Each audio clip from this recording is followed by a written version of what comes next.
And if you're new and I haven't ever seen you before, welcome. This is Yep, that's the right. Juice We're on back Honesty here group. again. So I'm gonna it's let a you little bit chillier out listen there, to right? what we do. It's starting Here to we cool go. down. I like it when it starts getting a little bit cooler. So who has never been here before? Okay, so we got a few those in faces. That's cool. So let me tell you a little bit about who you are and why you're here. So it can just enlarge the good that we do, or it can multiply us if we're not necessarily the best person. Money is never good or bad. It's just whoever has control of it, how they use it. So, what are you going to do with the money once you make more money? Are you going to use that to spend more time with your family? Give back to communities, charities, churches? Anybody have an idea of wanting to start a charity, donate to a charity? Be able to give as much I'm a as charity you want. case. Anybody feel like a charity case sometimes? God's good because instead of January, People want to give money to charities. I have Here, I'll not be a I'm a charity. charity case. considered bankruptcy since January. And I talked about that last week. That's good, man. That's awesome. On opportunities, as I speak. I'm a charity case. I'm so excited about that. You have no idea. I was like talking to my wife this morning, and I'm like, we're so close. We can make it this entire year without being completely stressed out. That's the roller coaster of entrepreneurism, business ownership. But what about security, control? Having more security and control over your life, over your finances. Anybody not experiencing life like they want to? Having maybe the freedom to that. Anybody want to travel? Want to do more? And anybody wants to travel that can't travel right now? And is it financial resources? Okay. That's usually what it all comes down to. It all comes down to money. Isn't that crazy? And you're like, well, Ray, you're always about the money. All you do is about the money. Well, when you go to the grocery store, aren't they all about the money? Gas stations, aren't they all about the money? Everybody understands money. And so you just have to become comfortable talking about it. Okay? To be successful as a business owner, you're going to have to get comfortable talking about the uncomfortable. Politics, religion, and money. You do that. Wait a minute, Rochelle.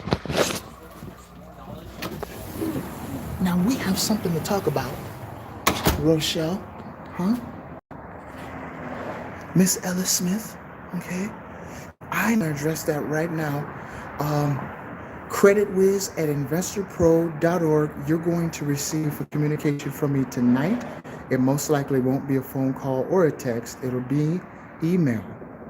CreditWiz at investorpro.org. So that last part, the domain, investorpro.org. Please email me. Okay? We definitely want you to be included. Folks, go the same for everyone that's on this channel right now. Okay, we want to give you a communication tonight, Rochelle, Miss Ella Smith. Please forgive me. Absolutely. Folks, we're going to be listening in to a little bit of this introduction. Then they're going to hop right back in to Velocity Banking. So what does that mean? That means if you have any questions, any concerns, this is our team. This is what we do, right? These are the folks that taught me the Velocity Banking method, a tool that many of you are using to get 50,000 up above what you thought was possible with your personal lines of credit. Okay, absolutely, using them to pay down the mortgage. One person told me I paid on $148,000 in 1 year using the Velocity Banking method. Listen, Rochelle Ellis Smith, please. CreditWiz at investorpro.org. I'm giving you my email, CREDIT at investorpro, INVESTORPRO.org. Now I got to get back in there. I want to go ahead and give you an email tonight, Rochelle. We're getting back in here and they're going to be talking about a little bit about what they do. Because remember, we're real estate investors and that is what we do. So here we go. Hold on. Amen. All right. Do it now. How do you use relatives money to get What's into real going on, estate. Rad? Everybody knows. Does real estate take money? Does a business take money? Yep. Yes. Yeah. Does it necessarily have to be your money? No. And that's what this is all about. We're going to talk about the basics of how to go about properly setting up and using self-directed items. That's gonna be exciting. Okay, so if you are in that training and you're going to be going through that workshop or that study group tonight on self-directed IRAs, please follow Brian over to the other office. Can I come? Sure. Yeah. You know it all. Yeah, you're going, and then... Don't know it all. Let's learn some more. So basically what they're doing is they have, this last week, gone through a training. So what they have gone through, this is Matt Swanson, he's up in Phoenix. His company is called KKOS, it's an attorney law firm. They specialize in small business and self-directed retirement accounts. Okay? He also has a company that's called Directed IRA. He's one of the sought-out professionals in the country on self-directed retirement accounts. That's the #1 book on it. So what they did is during the week, they took an online training from him. So we have these classes online. Watch them during the week. This is how we train our group. And then you come back, and then they work through the first half or the second half of this class, going over what were their aha moments, what professionals they're going to need, and kind of what their plan is to take some action. Has anybody who has not heard of a self-directed retirement account? Has everybody's heard of that? Okay, so self-directed retirement accounts. Who's heard of 401ks? Who's heard of IRAs, individual retirement accounts? Okay. Anybody have a 401k or IRA? Do you guys, if you have one that's not self-directed, do you know where it is? Who said yes? You do. Perfect. Would you mind sharing, is it in a mutual fund or something like that, or index fund? Just different diversified stocks and bonds. Perfect. So it's out there in Wall Street, getting traded around, and at any day, at any time, it could be in a business here, trade or whatever. What we do is we help people convert their retirements into rental properties or apartment buildings, something that is insured, brick and mortar, and many people find that that's something that they really enjoy. So this class helps either you learn how to help other people do that, or for people, several of those people are using their retirements to invest in real estate. So you need to know how to do that. Now, these are for members only, and we'll talk about what that all means tonight, how you become a member of our group. We meet every single week, and sometimes on the weekends. So tonight, this is what's exciting. Tonight, we're going to talk about really what it is that we do. I'm really excited, actually, because who has a bank account? Who has debt? Anybody have debt? You guys don't have debt? Anybody have lines of credit? Credit card debt? Bank has been lying to you, especially our banks here in America. We're going to show you how to beat them. Okay? So people live in that life, they act like they're coming back after they die. Does anybody ever feel that people are wasting their life? Do you ever see anybody that's wasting their life? You guys? You ever seen it? Who's wandering around? Sorry, I didn't even have a chance to meet you. Jenna? Yeah. I'm Korean. Korean? Yeah. Nice to meet you.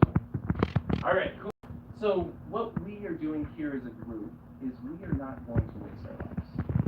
We're going to impact this community, something good, make something out of this. We use a platform called Renatus to help us train us on entrepreneurship, business ownership, and that is a lot of these trainings that we take. And we come back, mastermind, and then use them out in the real world. Now I'll tell you why we use this as a training program. So it is in the Inc. 5000. It's been there for the last few years. It just won some amazing awards through the state of Utah. And you can go to the BBB, check out any complaints and pros and cons and all that beautiful stuff. It's A1 or A+ rated. You gotta do your due diligence. If you're gonna learn from something, make sure it's something reputable.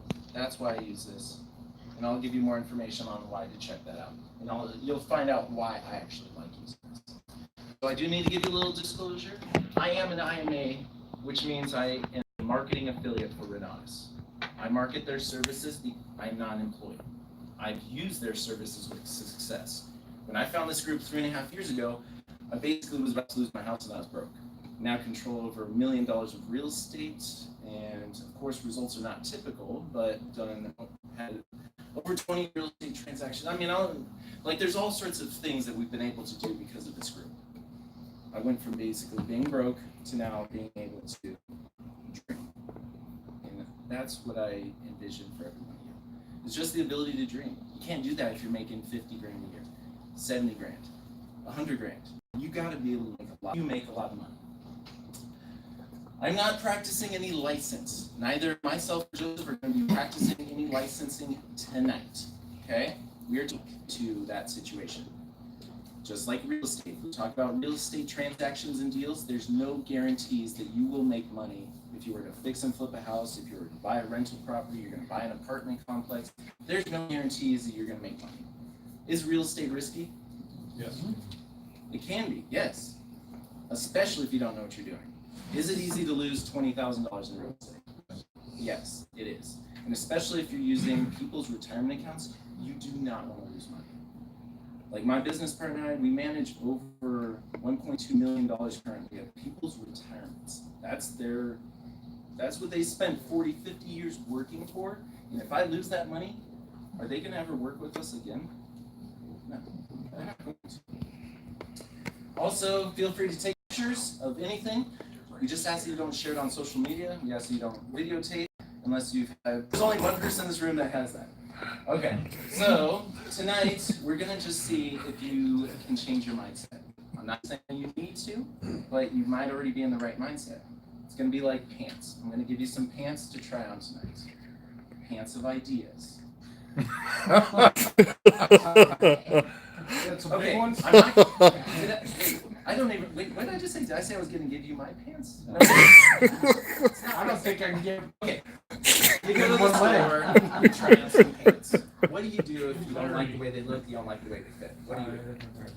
There you go. That's all it is. My ideas are just like a pair of pants. No, perfect. We're going to talk about banking. It goes against everything that you've ever been taught on the banking financial system in America. It's going to go against a lot of things, and you're gonna fight this, and that's okay.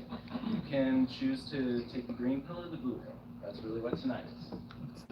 So when I actually landed here, this is where I was. I told you a little bit about me. I was battered up, I was bruised, I was beat down because I had been beat by the system. Okay? I started out with a dream. I was going to be a McDonald's manager. Pretty cool, huh? Awesome. When I was like in grade school, when I was like in elementary school, I wanted to be like McDonald's. That was gonna be cool. Anybody else want to own a McDonald's? I want to own the dirt. Probably go and get a job. So I looked at what I do outside and make a lot of money. It was gonna be a geologist. Yeah. So fell into the first trap: student loans. Who has student loans? All right, a couple of you. Who had student loans but doesn't anymore? Perfect. Me too. You're part of that club. That is a much smaller club than the ones that have student loans. All right. So I fell into a trap of student loans, and then they gave me a bunch of money. Anybody who got a student loan, did they give you a bunch of money? Yes. Did anybody get taught how to manage that money? Oh, cool. Right. No, they gave me some cash, and then I went and spent it because I was 18 and I had no idea what I was doing. They gave me $1,000, and I was like, all right, time for a new stereo for my car. But then I had to still pay for food and everything else, so I had to go find a job. Anybody been there? Okay. So I was hopping through jobs, and I found that I'm not the best employee. It's going to be a hard time listening And to people that I don't want to switch places with.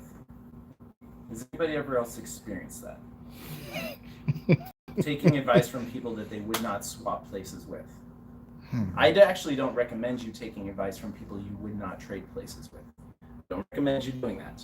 I recommend you finding people that you would swap places with and mimic what they do.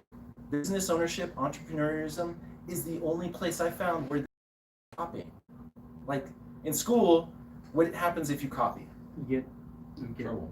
You get in trouble. Yeah. Oh, plagiarism. In business ownership and in real estate, should you copy? Oh, definitely. You should duplicate what works. Yes. Copy people. I love sharing what I do that worked. I also want to find out what people did that does not work because I can learn from their failures. So as I'm going through jobs, I'm trying to figure out what my goal and my purpose is in life. I discovered that when I actually got a good paying job, I did not get all the money I was entitled to. Right? I was calculating. I was like, man, I'm making bank. I'm getting paid $15 an hour. And I just worked 40 hours, but it looked like I had only gotten paid for 30 hours. Anybody ever had that issue? Where there's that little gremlin that takes out some money, called the government, Suda, FICA, all that good stuff? That's it. Right, that's part of being an employee. So I was literally, losing an arm and a leg to taxes. So what we are going to do is we're going to help you pay less in taxes. Anybody want to pay less in taxes? Oh, no, I'm not paying more. Okay. I know, Joseph, you made some money last year, right? Yes. And you're getting a tax return. Yes. Did you pay any tax at all? Yes. You did, but you still get money back, right? Yes. Perfect. There's a way to do that. The other trap that we're going to talk about, especially tonight, that I fell into was a mortgage. Who has a mortgage? Death pledge.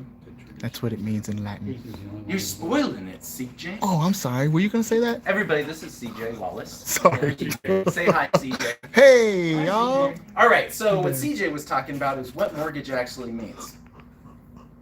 Mort, which means death in Latin, and then gage, which is like a pledge. So it's like a death pledge. People are giving up 30-year death pledges to buy a house. Who has a dream of buying a house? Are you guys wanting to buy a house? Okay, what are you going to use to buy that house? Do you have 200 grand sitting in the bank? Not yet. Not yet. So what are you going to use? I don't know. You're like, Gonna wait. well, I was going to get a mortgage, but Yeah. that's pretty much what you get, right? Does anybody know any ways else to buy a house except for a mortgage? That is not an investor already. Oh, I was gonna say, I paid. Yes. If you have a little experience, like we bought a new house like a month ago, and we moved in, and I never had to qualify for a mortgage, and I never had to use any of my own money. But there is a mortgage on that property. It's just not me. How cool is that? That's super cool. So if you guys could take over a house, if somebody's willing to just give you their house, and then you just make their payments, but they're going to give it to you, take it. Yes. Probably not. Probably not. Why? I would. I would- still wouldn't want to make payments. I would, guys. If I'm just gonna make payments, I'd just rather just have it be mine. No, it would be. You never own your house. But it's their house. No. You get the house. They just will have their name on the debt. Oh, It's a deed. Yeah. How cool is that? Like their name will be on the mortgage, but you have the ownership of the house. How cool is that? Control. It's pretty cool. Yeah. Yeah, it's pretty cool. It's good stuff. And it's like, yeah, their name is on the mortgage, yet they don't live there. They don't get any of the tax write-offs. And if something happens, they're liable. Is that the same thing as a mortgage-backed security? But yeah. That's something. We'll talk about that a little bit later too. Oh, okay. So that's where I was. I was broke, I was confused, I was lost, I was frustrated, but I was open. Who else is open? All right. That was me. So if you go... Yeah, okay. Done. Look at this handsome fella there. Look at these. Anybody remember Nike shorts? Yeah. I'm surprised you haven't set those on fire. Somebody actually stole them from the front of my house because they were wet. And I found them like a month later. Anyway. That's what All right. So if you will change, everything will change for you. Jim Rohn, one of my mentors. Never actually met him in person, but a lot of his books. So I want to get into some of the meat and potatoes for tonight, but I want you to know that you're no different than any of these other people on the board. They just became obsessed about success and changing the world. I know a lot of these people on here are not planning on taking that money with them. They're going to do something really amazing with it. So, that's okay. I thought I cut out some of these things because, oh, okay, cool. I'm looking at this guy, and I brought this guy in to train tonight, and he's like, come on, dude, I got some good stuff. Go quit. You can have 2 more minutes, but then. All right, 2 more minutes. Then the meat and potatoes. Currencies. Do you guys agree that money and time are currencies? Yes. We interchange these all the time, Correct. right? 2 of them. Which is more important? Time. Is it? Sure. Me, It is. it's finite. I can't make any more time. That's right. I used to think, I always thought time was important, but I was willing to trade my time for money. $10, $15, $20. $20 for an hour. I was willing to do that. Let me ask you a question. If you were sick and you only had like a month to live and you had $10 million in the bank, would you give it all up for another couple months to live with your family? Depends on where you're at. You're like, well, I don't like my family.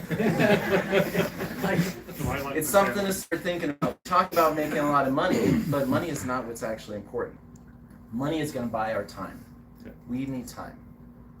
You need time with your family. You need time to go out and do things in this world. Now, these are not the only currencies. Time is the most important. We all need to capture our time. Knowledge is the next important currency. Would you agree that a doctor should get paid more than a customer service representative? Yeah. Yes. Because they have specialized knowledge. What about relationships? Because I know CJ, could I get a discount on something? Could I maybe For free. have an opportunity that I would not have that would save me a whole lot of money Mm-hmm. Yeah, you might have versus a if I pocket did to- not know him? It's a good relationship. Right. Could bad relationships cost you money? Yeah, right. Relationships are extremely important, especially in this environment. Mhm. If I start screwing people over, nobody's going to want to work with me. That's simply what it is. True. Credit. Credit is huge. Your relationship with other banks is credit. Who took a class in high school on how to manage their credit? But could you lose a job because you have bad credit? Yeah. Does your Not insurance get a rates job. go up because of credit? Yes. Could you not get a house because you have bad credit? Is credit important? Yes. Yeah. But why are we not taught about it? And money. Money is not important, but we all need a lot of it because it's a tool that everybody understands. I need a whole lot of money so I can do things. Hey, JC, what's your goal on a money? Money. Next year, 20 million. 20 million. Cool. That's a good goal. You took my answer. Oh, did you? Did I? If you never thought it was possible to be in the millions, then you just got to hang around with this group. It's just another zero, by the way. Hey, I was driving down Muncie to the airport and I saw this place called Million Air. Yeah. I want to go down there and pick out my plane. There you go. They'll service it for you, but they're not selling it. Because then I can find it other places and make other Now, is people everybody going to become a millionaire? No, hopefully not. It's really everybody's easy, an right? entrepreneur. Oh, It's no. possible. No, you just have to work. You have to work really hard. That's all it is. There's nobody that's been handed anything. If you see somebody who has success, they have busted their butt to get it. There's such a small percentage of the people that maybe won the lottery or inherited. People that actually have success have busted their butt for it. I bust my butt, and that's how I know it's going to happen. All right. So, what we are here to help you with is taxes, banking, business, real estate, all through education. Okay? Tonight is super exciting. Oh my gosh. You guys have no idea what you're in for. This is the banking system. The banking system.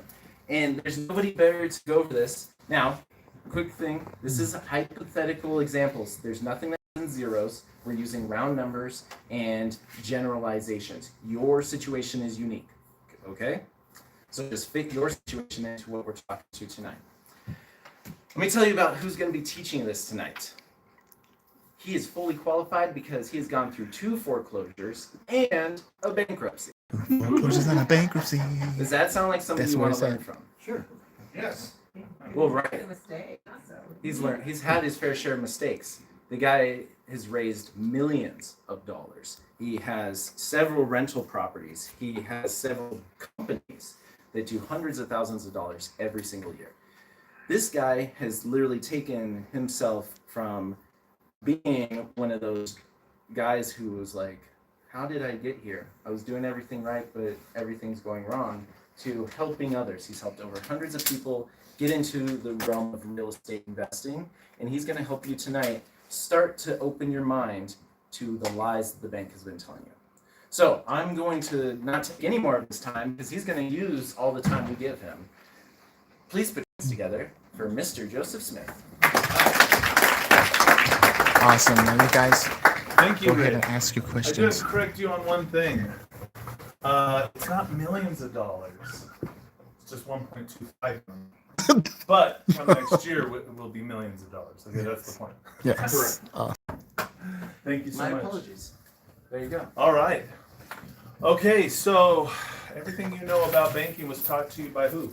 The banks. That's right. The banks. Or your Right. parents. Did anybody learn it from their parents? Yeah. Where Grandma. did your parents learn it from? Their parents Grandma. were bankers. They learned it from their parents. So, anybody know what a fiduciary is? Yes. What is a fiduciary, Keith? Someone who's responsible for finances of a person. To be responsible. For a fiduciary is responsible for giving you independent advice on your finances in a specific area. Let's say you want a fiduciary to help you with your stocks, right? They're not going to work for some brokerage and push their products. They're going to look at your finances and give you an honest assessment of where you're at and what they believe would be the best place for you to invest. Like a trusted advocate. Mm-hmm. Okay. A fiduciary. Nice. And so you pay for a fiduciary's services because they're going to tell it to you straight. I mean, how many times you go to somebody and you want them to give you some advice, but they're just selling you something, right? You don't want that. But so when we go to a bank, are they a fiduciary? No. No, they're a for-profit company. But how many of us treat the bank like they are fiduciaries? Right? Oh, look, I got this money, or I got this idea, or I want to create this retirement account. What should I do? I know. Let's go ask the bank what they do. Right? It'd be like, I want to be that. Like if someone's like, I got all this money, what do I do? I know. Let's go talk to Joey. Right? I mean, the bank's already got that built in. Oh, we got some money. What do you do? Well, let's go take it to the bank. Now, the bank, let's say you need a house. What are they going to give you? Mortgage. What? Typically a mortgage. A mortgage. You need a car. What are they going to give you? Car loan. An auto loan, right? You need to go to college. What are they going to give you? Student loan. Exactly. So anytime you have something you want to do, they've got a solution for you, right? And boy, do we feel so good that we have those banks there to give us those financial solutions that we need, right? Some people are clearing their throats. I think a lot of us suspect that the banks are doing pretty well for themselves, right? And doing better for themselves than we are. So I just wanted to get your mind right because we're talking about the banking system today, all right? And as I take you down the garden path, here's what we're going to do. We're going to talk about the B word today, budgeting, right? I know, not really popular or fun, but it's important, right? Because if you don't know how much money's coming in and you don't know how much money's going out, then we really can't, we got to have that squared away. So after budgeting, then we're going to talk about the various banking products that are out there that people typically use. We've already mentioned a few here in the room, but then we're going to talk, after we're talking about these different banking products and what they cost, then we're going to wrap it all up and I'm going to show you the velocity banking strategy, all right? But I can't just jump right into velocity banking without laying the foundation or giving you some context. Are we cool with that? All right. So, to do velocity banking, you need three components. Three components. for velocity banking, we'll put VB. You need, it's like a recipe. You need 3 ingredients for velocity banking. First, you need debt. By a show of hands, who here has debt? Mhm. All right. Debt. Those who don't have debt, did you not raise your, you don't have debt? No. Do you own anything?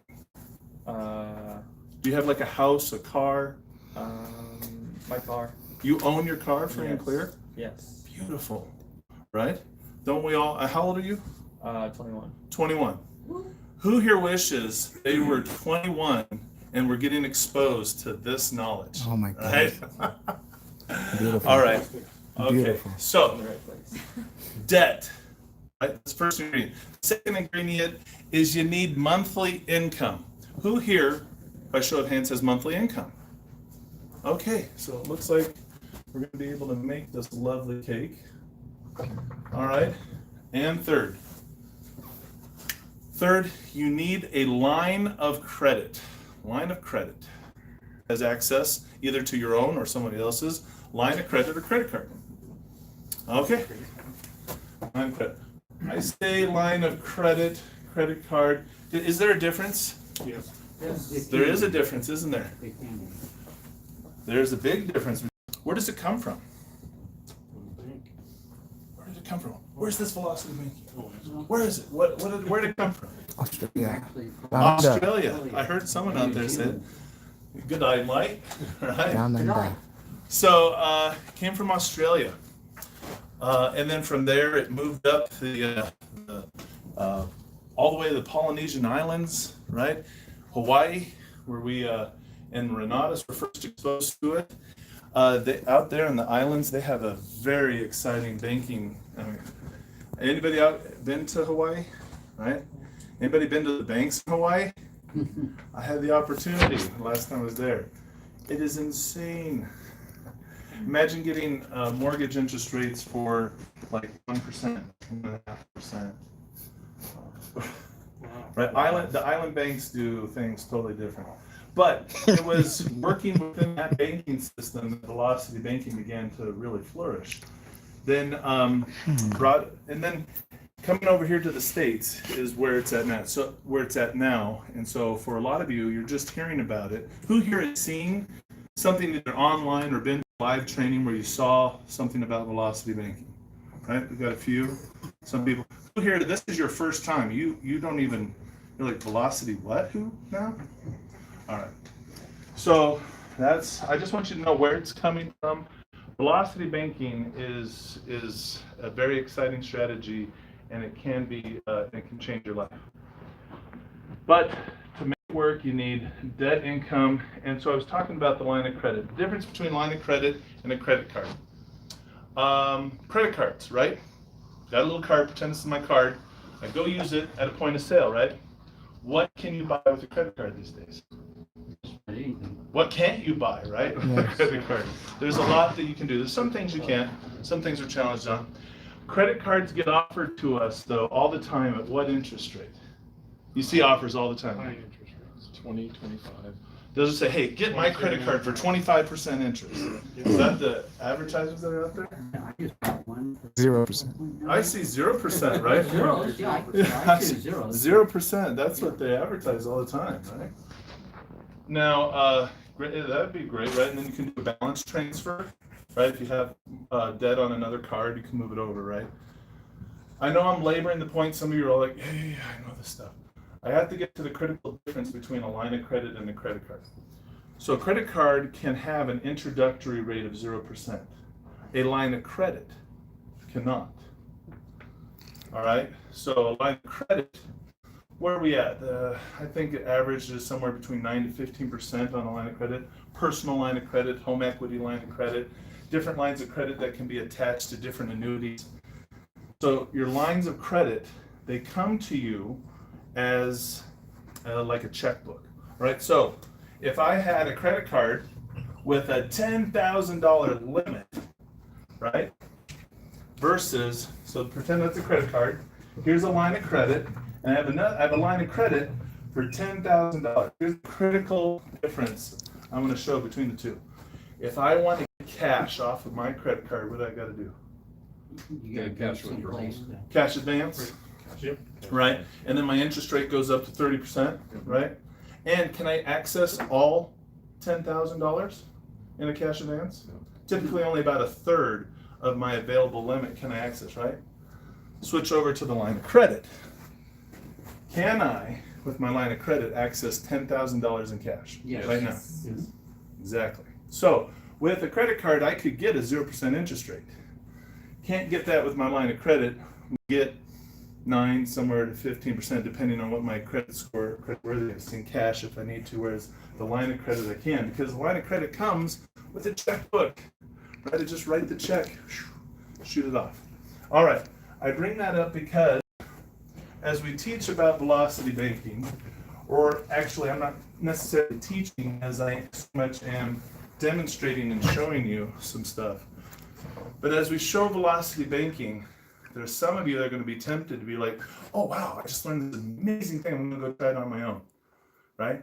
Keep in mind that it was designed for use with lines of credit and learning the do's and don'ts when it comes to using your personal credit with velocity banking. Did I get that disclaimer pretty much out of the way? Okay, good. All right, I don't want anybody coming back and saying, velocity banking doesn't work. It does. It's worked for me. All right, so I said I was going to talk about the B word, right? What was the B word? Budget. Budget. So I'm going to pull all the numbers of the budget we're going to talk about, because I don't want to put anybody on the spot and have you come up here and give us your numbers, right? So we're going to go over the average two-income American household. The numbers come from the census as reported to the Bureau of Labor and Statistics. So we're going to pull off averages. We're going to plug them into our numbers up here. But we know that because it comes from the government that it must be entirely true and accurate, right? Right. Yeah. Okay. Moving forward. The average two-income American family after taxes brings in $5,000 a month. All right? So when they get pillows or into the mattress, all right, and put it in the cookie jar, or where do most Americans place their money when it comes in? Into the bank, right? Into this wonderful little pie chart here, putting it into a checking or a savings account, right? When you do this, you're living on what's called a cash basis mentality. Cash basis mentality, right? Like kind of like a zero-sum game. There's only so much of the pie here, right? And we start cutting up the pieces of this pie to pay for the mortgage, to pay for, you know, the auto, right? We start cutting up the pie. Now, what happens in a situation where the car breaks down? There's an $8,000 repair bill, and I need to get this car fixed. Because if I don't go to work, what does that mean? I don't make any money, right? But look at what my total net income is. Can I afford an $8,000 repair based off of what I have here? Not for a month. What do I do? Credit card. Put it on a credit card. Ah, credit card. So you're talking about borrowing money from somebody else to pay for that. That's a good solution. So let's say I'm right here, where you want to be, right? Don't leave home without it. And so I got one of these, and now all of a sudden I've picked up, because of my $8,000 expense on a credit card, I've picked up a monthly payment, right? Now, if I'm a typical American family, do I leave extra room for just in case I have an $8,000 or I need to pick up a new credit card bill? Most Right. people can't. Right. Can't afford it. So I'm going to tell you what I've done. You guys have probably never done anything like this, but remember, I went through 2 foreclosures and bankruptcy, so I got a little creative. So I thought, I don't have enough money to pay all these bills. So I'm not going to pay the power bill this month. I'm going to try and float it till next month. And then next month comes along, I still can't pay all my bills, but I got to pay that power bill. So this month I'm not paying the cell phone bill. Right? Now, maybe I'm the only one who's come up with that brilliant strategy, but does it work? Do you ever get ahead? No. No, because you end up saying, well, yeah, I moved that, but then I got this payment, and then you end up saying, well, I got to put groceries because you got to eat, right? I mean, obviously, I got to eat, right? And then the cars, they need gas, right? So put more on the cards, and then you just feel like you're caught in a trap. Who here, all debt is bad? Come on. All debt's bad, yeah. I was taught the same thing. It's all bad. All bad. All debt is bad. And for some people, I believe that they should cut up their credit cards. Right? There's just some people who won't learn. But you saw that picture up there on the board of my family, right? Beautiful family. Yes. Love those guys. That picture is actually about 10 years old. 5 years old. So I'm getting a little ahead of myself. About 5 years old. My goodness. So those little 1-year-old and 2-year-old are now 6 and 8 now. So here's the deal. If I think about it like this. I decide, you know what? Here's a box of matches. Why don't I give it to my little 7-year-old to go play with? Is that a good idea? What's it gonna do? Burn down the house. What? Burning down the house. Start fires. Burn down the house. Somebody could die, right? Definitely my boys, if I know my boys, they'll try to set the whole town on fire if they can, right? They'll try. Now you notice I had some older children there. They're adults now. So if my son and I, my adult son and I, were out camping, and I hand him a box of matches, what's he going to do with that? Light a fire. He's going to start the campfire. What can we do with campfire? We can cook dinner, stay warm. We can scare the bears away, right? We got light at night, right? Roasting our marshmallows. Okay. But there's something even more incredible that can be done with fire. And I've shared this with several of you before, but since there's some of you that are again, 50 years ago, this past July, we used fire to launch a man off of the earth and send him safely to the moon.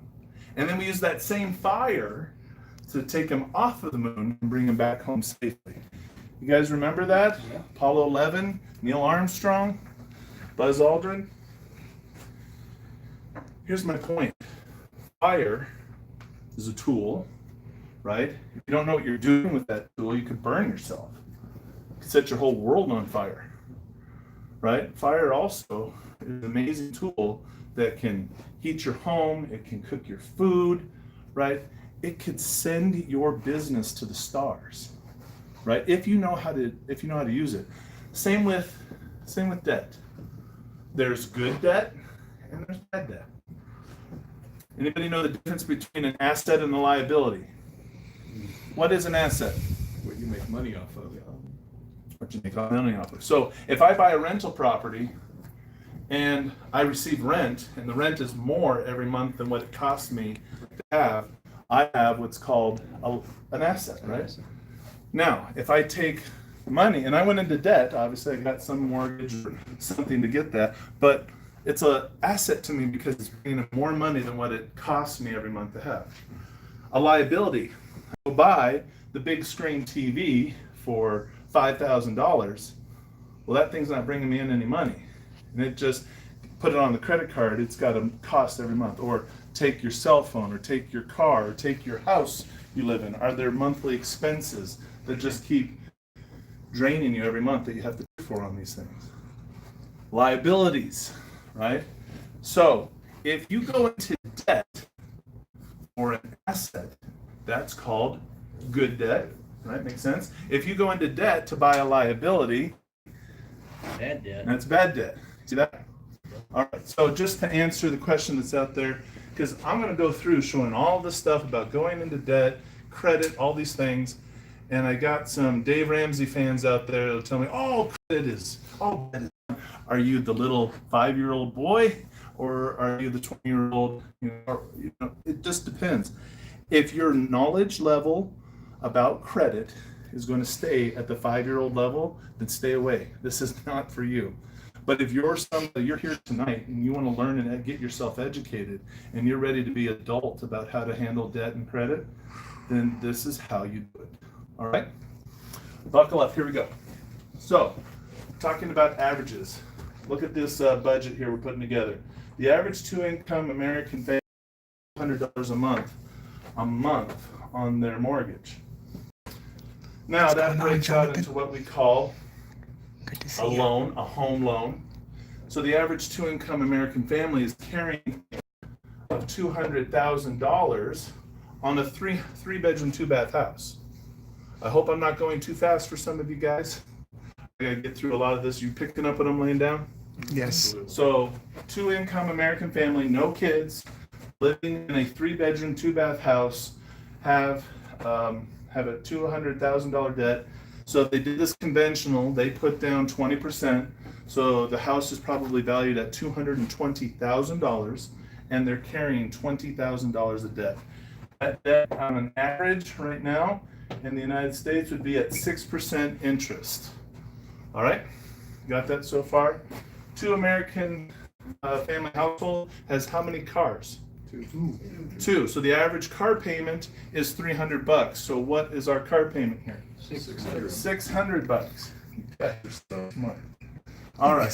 So first big surprise that hit me when I went through the average that I was looking at the budget was that the average 2-income American family minimum credit card payments. That over here would be a different bank product called a line. Right, we talked about lines of credit card, things like that. So the average 2-income American family has a $15,000 limit on their various lines of credit. The shocking thing that I found is that they're carrying a $12,000 balance. That's a lot. And all of that is at 21% interest. You guys following along so far? Not going too fast?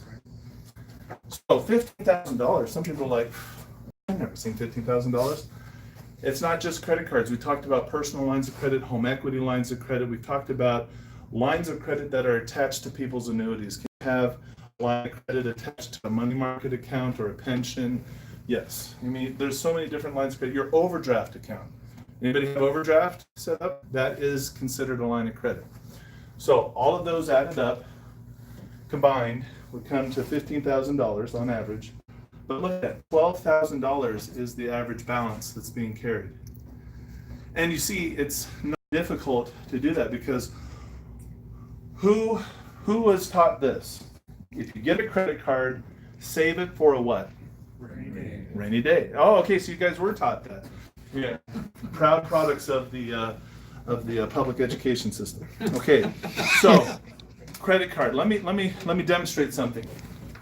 If I spend $300 on my credit card right now, and then next week I pay it off, what's the balance on the card? And how much in interest did the bank make off of me? Nada. So the bank, do they want me acting in that way? No. Which is why, if you have a credit card, you would be told to save it for a rainy day, right? Because let's go back to the example we just previously talked about. So, saving it, not using it, right? And so the day comes, and now I've got $8,000 balance. Can I pay that off next week? No. No. In fact, now I've come up with this new payment, and if I did try to pay it all off, how would we make the house payment? How would we pay for the cars, right? So we've got a problem here with all this debt, and what happens to people with, let's say, this $15,000 limit? You start playing the Russian roulette with the bills like I was talking about, right? You start, well, we're gonna put the gas here, we're gonna put this payment here, the groceries here.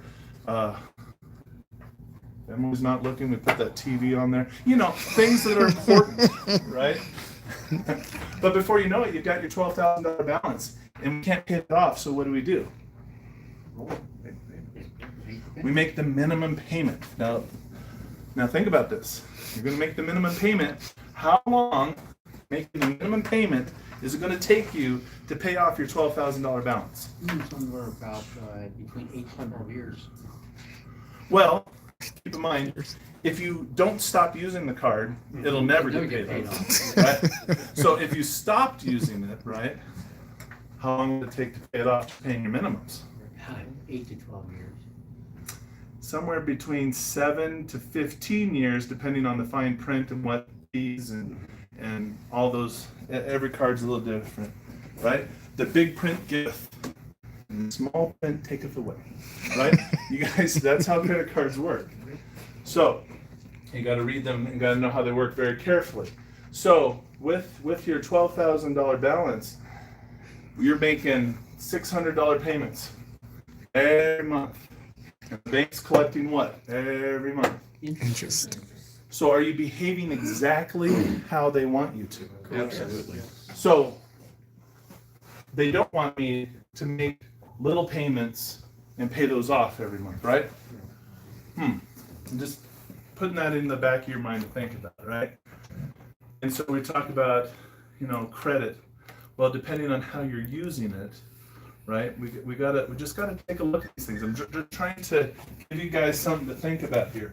Now, this little wedge down here, it's called lifestyle.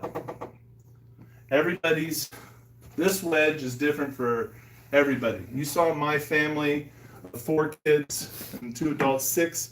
My lifestyle expense, very large on my budget, right? But 2 empty nesters, their budget's what is the lifestyle? What's your power bill, gas bill? What's your water bill? What's groceries, right? You're putting do you have any entertainment expenses? Do you go out to eat? Do you eat beans and rice? Are you somebody who cuts back and we only turn the lights on every other night, right? We feed the kids every other week, right? Different ways to cut back. That was a joke. It's okay to laugh, right? Right? This isn't church, okay? You guys can laugh. It's fun. If it's funny too, I guess I should put that.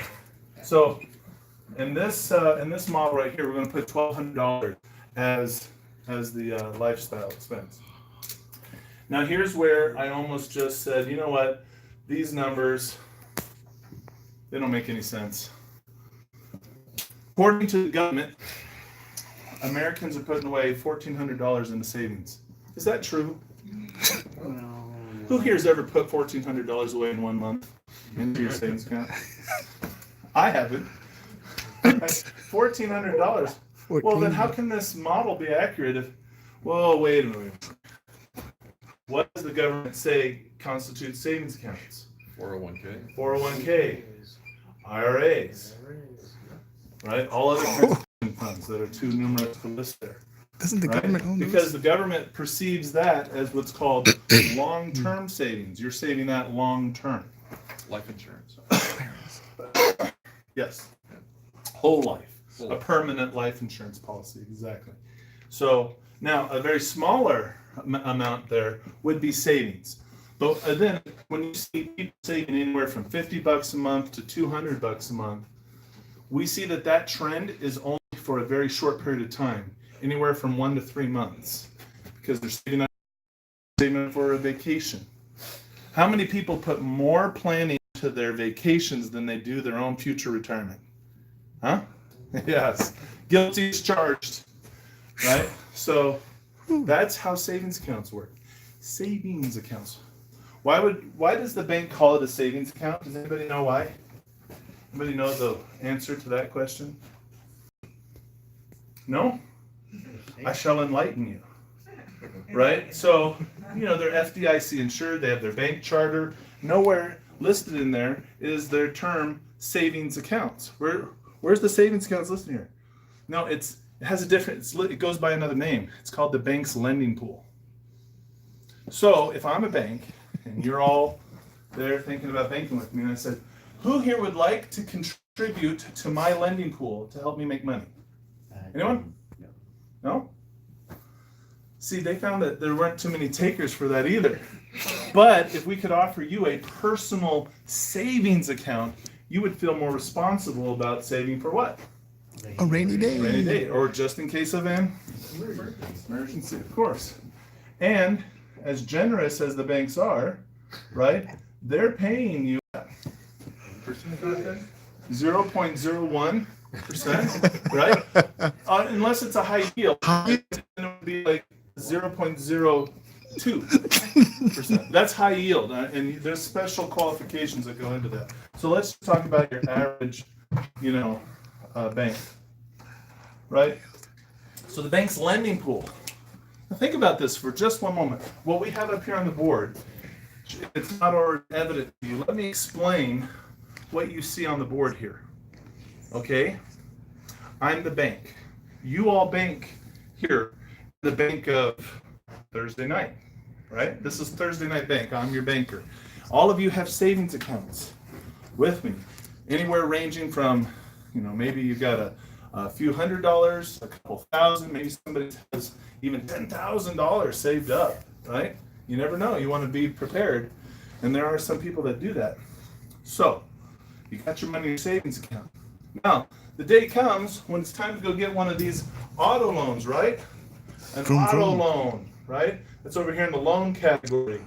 And auto loans, we find that typically somewhere between $10,000 to $15,000 is the average balance being carried on an auto loan. So if we have two of those, we're let's say we're somewhere around $25,000 is what we're carrying, and then usually we see all kinds of interest rates, really anywhere from 1% up to 6%, and sometimes we see terms as long as 72 months. So I'm not really going to talk a whole lot about the auto loans because it's crazy. Just depends on whatever deal you can get. But I just want to put it up there on the board, so we're looking at all these bank products. So you're banking at the bank of Thursday night. You've saved up, let's say, $10,000. You could trade in your car, get the value of your trade-in, add in your $10,000 and buy your car, right? You could do that. Yes? Yeah. But you don't do that because then you won't have any money for what? Rainy day. For your rainy day fund. So you leave the money in the savings account, and then you go to the bank and you ask for A loan. an auto loan. Exactly. So what does the bank do? So you've put all your money here. I'm holding your money, right? And then you want some back. I'm holding your money. Well, here, let me lend your money back to you at 6, 5, 21%, right? But I'll pay you, 1% back on that. You guys, who's winning on this deal? Bank. Right? You like that? Give me your money, right? And I'll lend it out.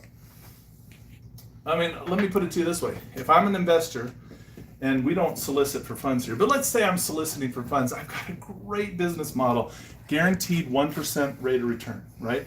You just give me your money, and every year you get 1% return on your money, right? What am I going to do, right? You all gave me your money, now I've got, hundreds of thousands of dollars, and he's doing some kind of flip, and I'll lend it to him at 14%. You've been working with me for a while. I'll give you 12. Okay, you're good. Thanks. So am I winning? You got a track record. I have to pay you 1%. What am I making? Yeah, I'm doing well. Okay. Then we haven't even taken into account these three little letters, which are so evil. Anybody know what that stands for? Inflation. Inflation. Oh, inflation. How do Inflation, 3%. What does that mean? The $100 in my bank account a year ago from today has a value to me of $97. Because of, do the cost of goods go up? Yep. Does the value of our dollar decrease as they continue to print more of this fiat currency? Yes. Yes. But you got $1 back. Oh, no. Look at this. This is great. So, you're right. That's exactly where it's going. Yeah. Right. So I put $100 in the bank, and then next year I lose $3, but the bank gives me $1 back, so I'm at 98. Is that good or good?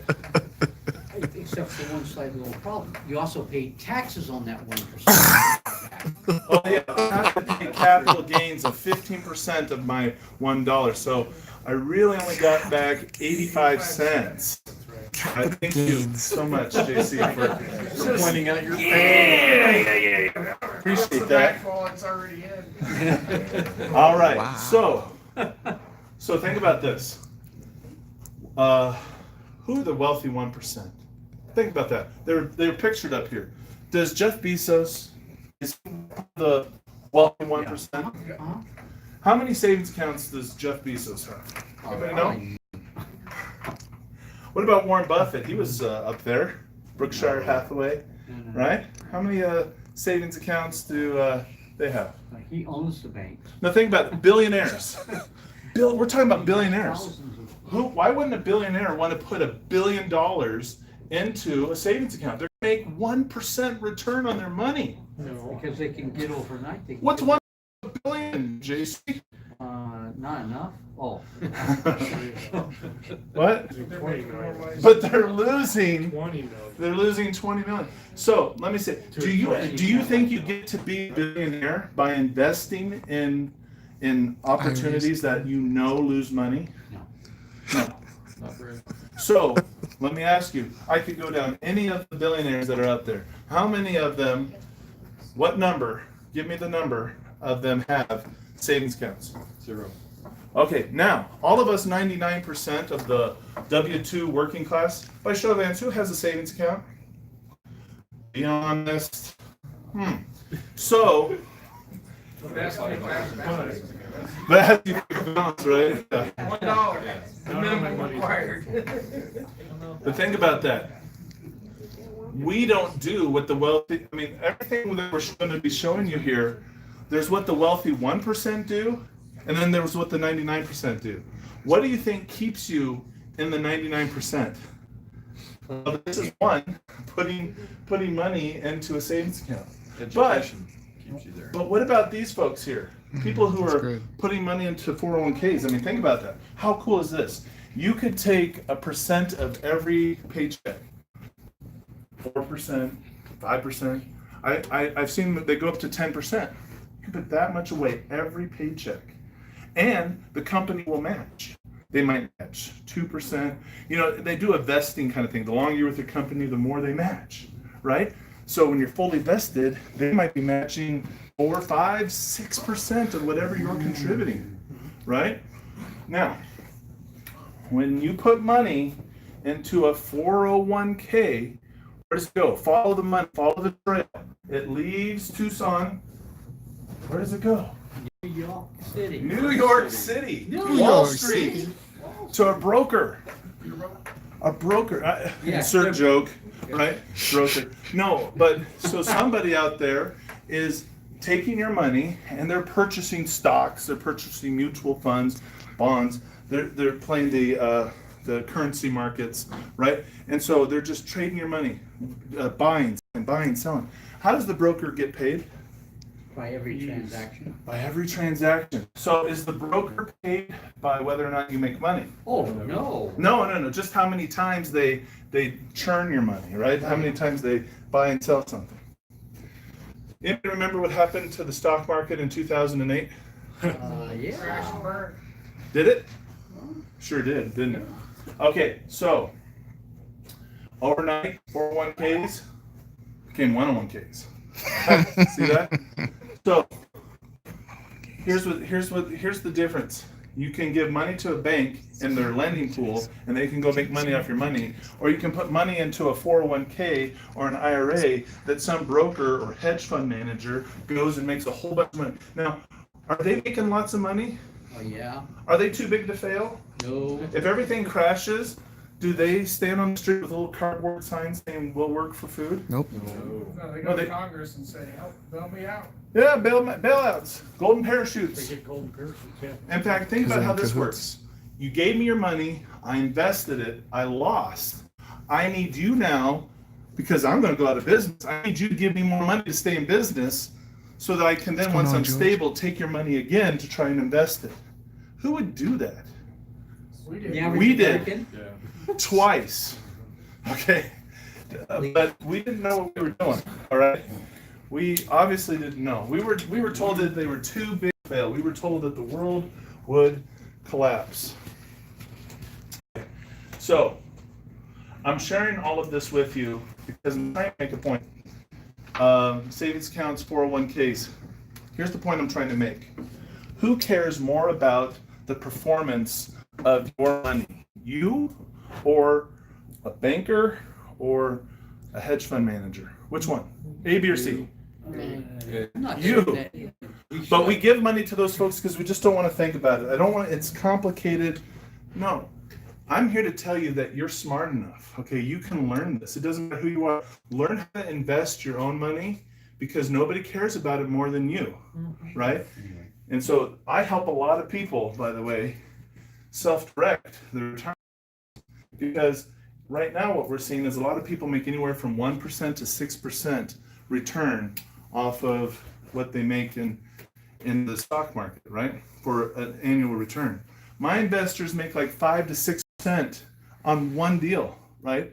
One flip, and they've made 4 or 5, 6%, right? Depending on the flip.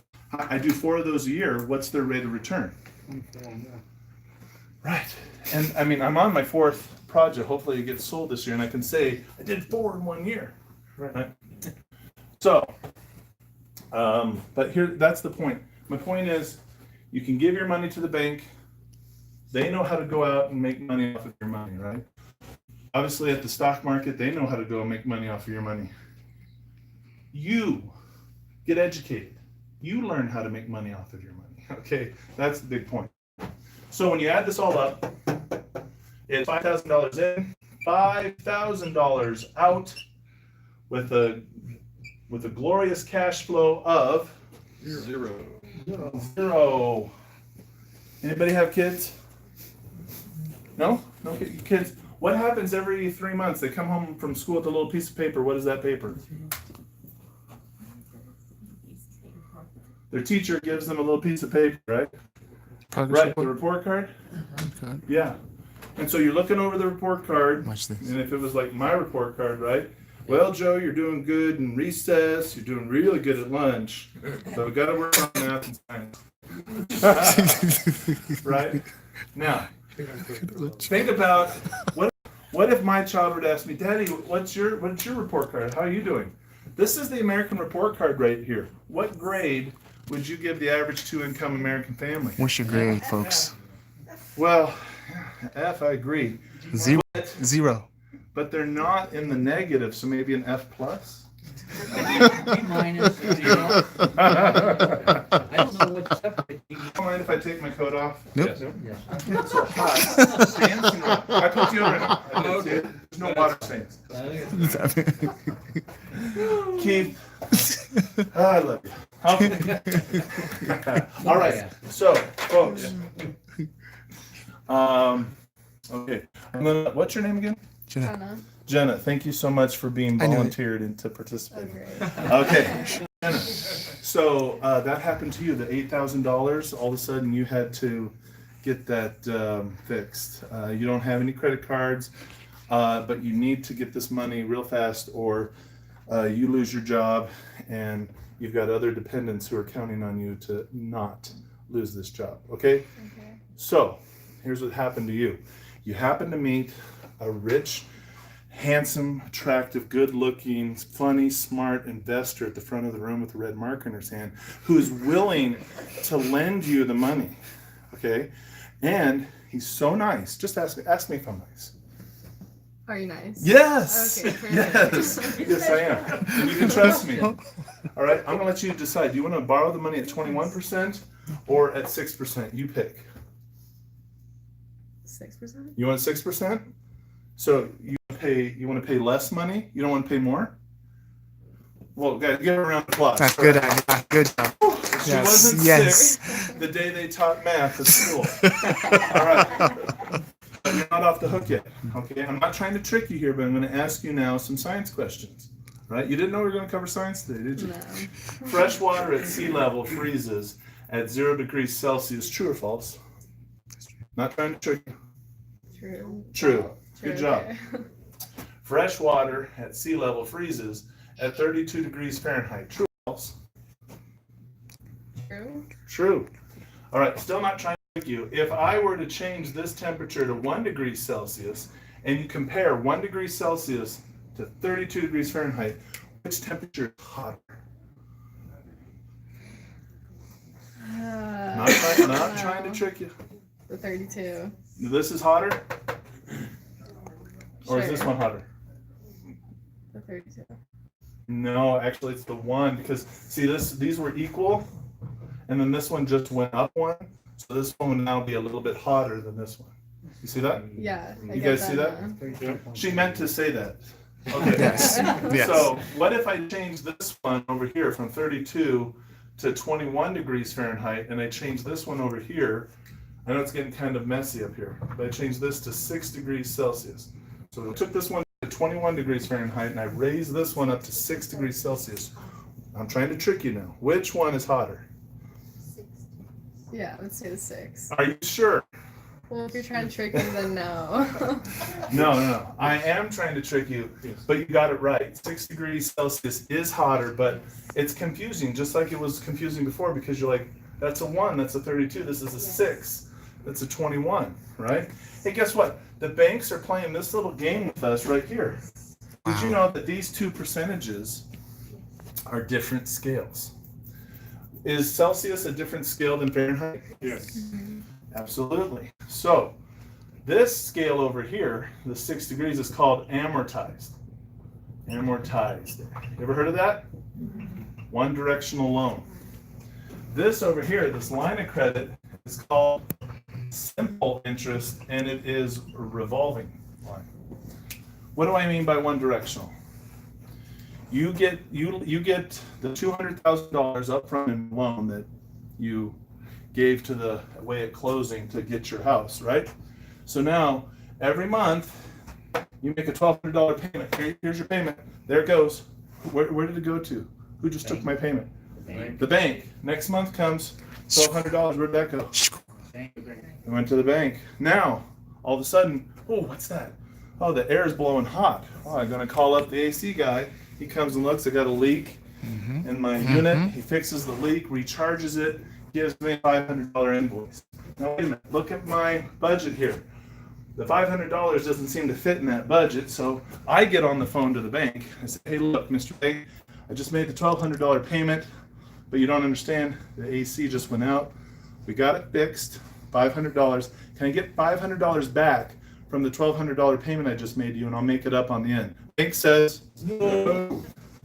What? One directional. Money only flows in one way. It only goes from me to the bank, never the other way. Now, because I had to put that $500 on a credit card, right? I'm making my payments, right? Let's say I maxed out my credit card at $1,500. And let's say just to make math easy, my payment goes up to $1,000 a month. All right, if I have to pay 21% of interest off of that, right? So here's $1,000 goes off to the bank.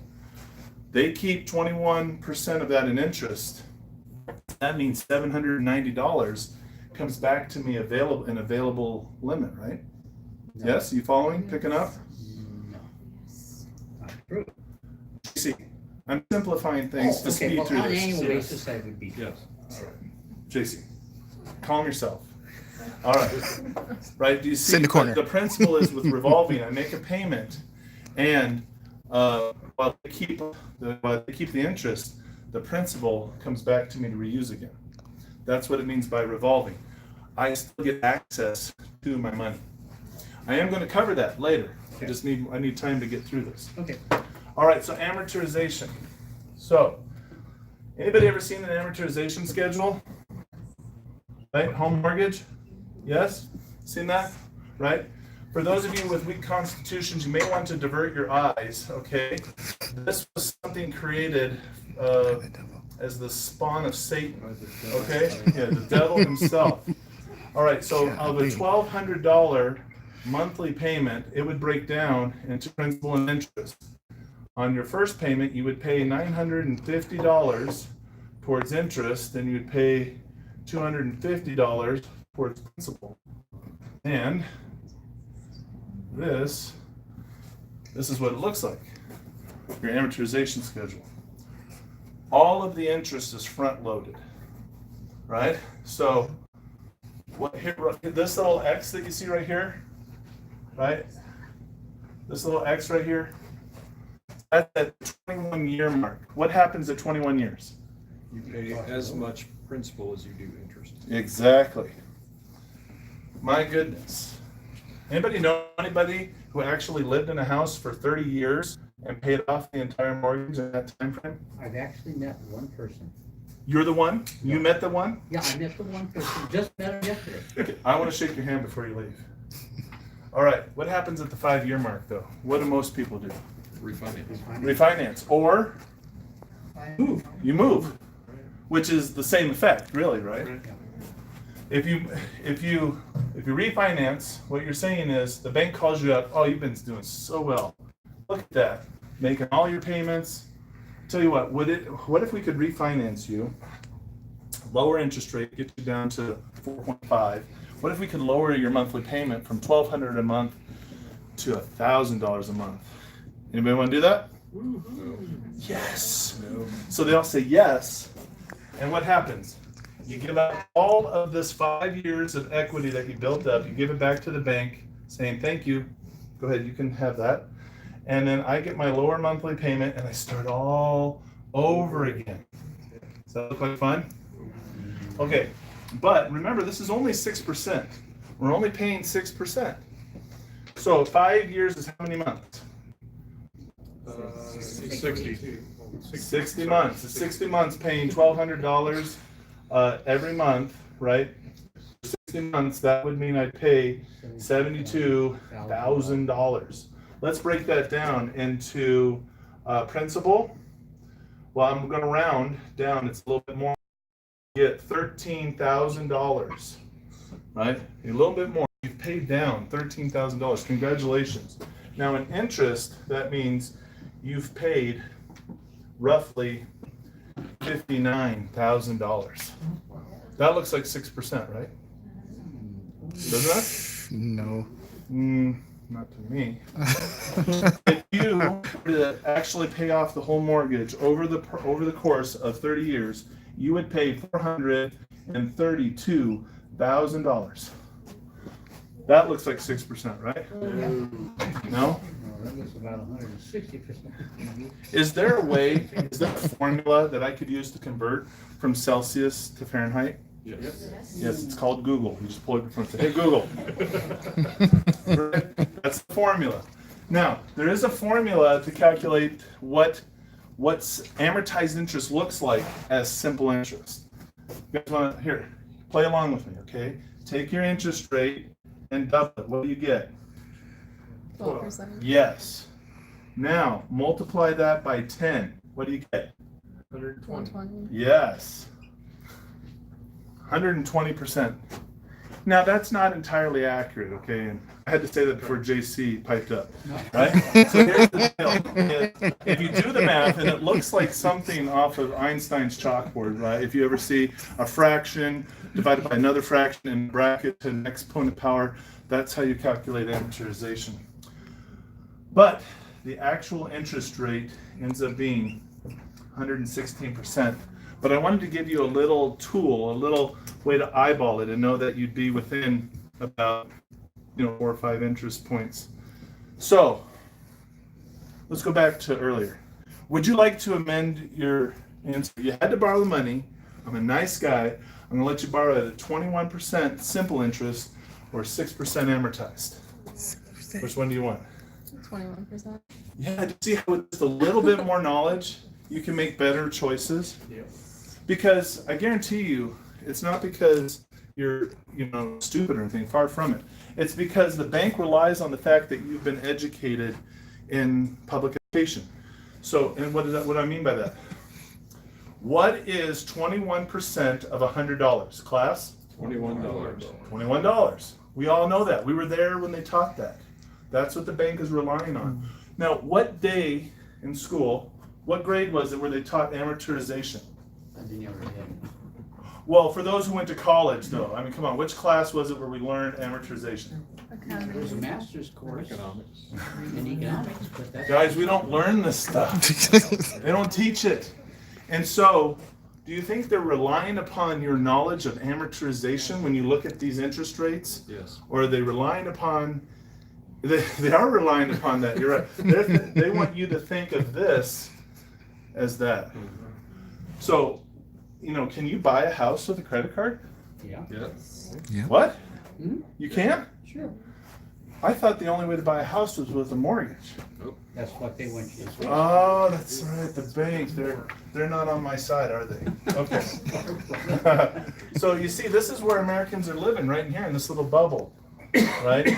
So, guys, I want you to be able to make smarter decisions. I want you to know what the wealthy know and understand about the banking system. When you understand how simple interest works compared to amortization, you can make better choices. Now, it's time for us to learn about velocity banking, and I've got about, I don't know, about 10 seconds to tell you. All right, so, yeah, there's one back there. There's two. We got two the rest of you aren't W2 folks.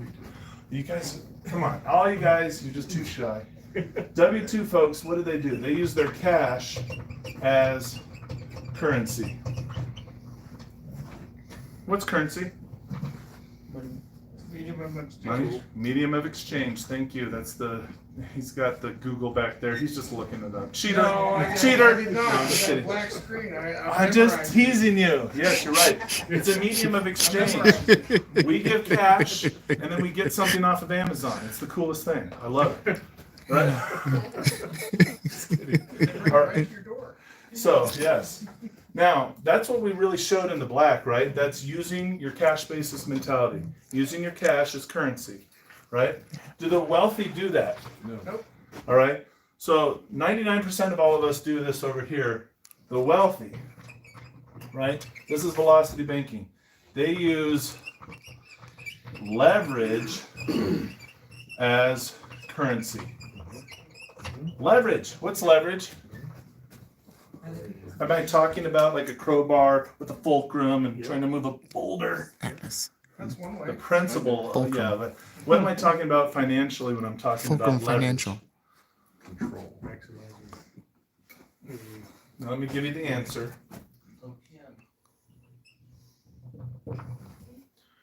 What does OPM stand for? Other people's money. Just repaying. Have you ever had that thought, what would I do if I had $1 million? I won that lottery, I got $100 million, right?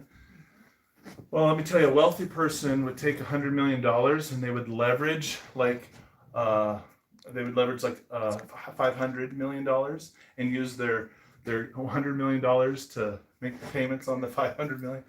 Right, that's what leverage means. OPM. It's very exciting. Alleviates Not pain. to be confused with opium. All right, something totally different. All right, we're just talking about other people's money. Now, wealthy here, folks. Here's the other thing that they do. They do have cash, as I said, but they use cash as velocity.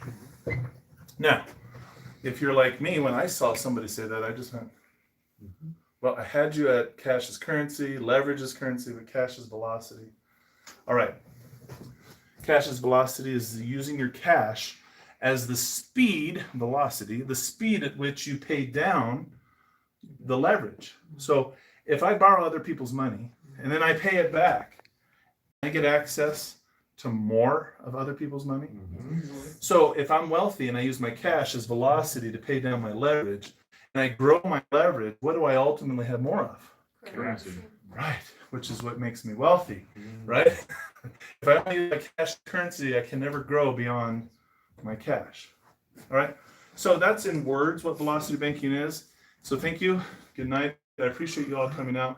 But no, that's not enough to really explain what velocity banking is. So I'm going to go ahead and demonstrate it here so you can see actually what velocity banking is, because it makes so much more sense when we graph it out. Okay. But I wanted you to know the principles behind what we're doing. So, a couple of rules here. Rule number 1, we use our lines of credit. We have a $15,000 limit. So I'm going to show you our line of credit here. But number one is for emergencies. Number two, it's for debt pay down. And number three, it is for assets. All right, assets. That's what we use our lines of credit now for. Anything other than that, and you're not cooking, you're not using the right ingredients, you're going to fail. We don't want that to happen. So, do we have any emergencies currently? No. We will if I don't get done faster. All right, so we go to debt pay down. Okay, so I've got debt, don't I? I have $12,000 on this line of credit, right? Yep. So here's what we do. Step one. See all this right here? All this money? We were going to put it in the bank, and now we're going to put it all onto our line of credit. That's step one. Now, if you're anybody like me, the first time I saw this, step one, I was already lost.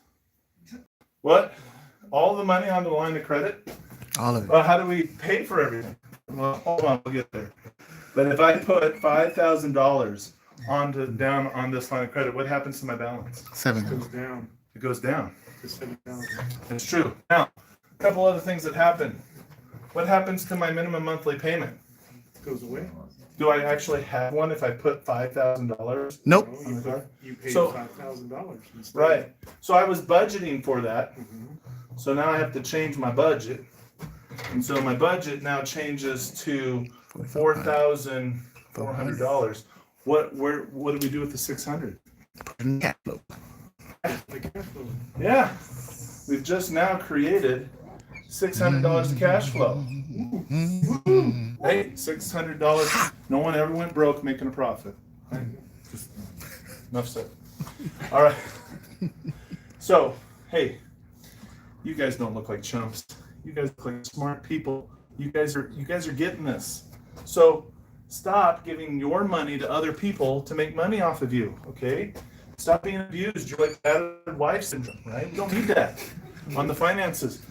Stop giving your money. Don't put any more money into 401ks, IRAs. Don't put it into savings accounts. Don't do it. Look, get educated and learn how to invest your own money, right? And create your own returns. So to do that, if we're not budgeting anymore for the 3,000, where does the 1,400 go? Into our cash flow. See that? All right. So, now look at these adjustments that I made. Did I go get an extra job? No. Am I working overtime? Did I cut back to the beans and rice diet? No, no. So all I've done is restructure how I'm paying for things.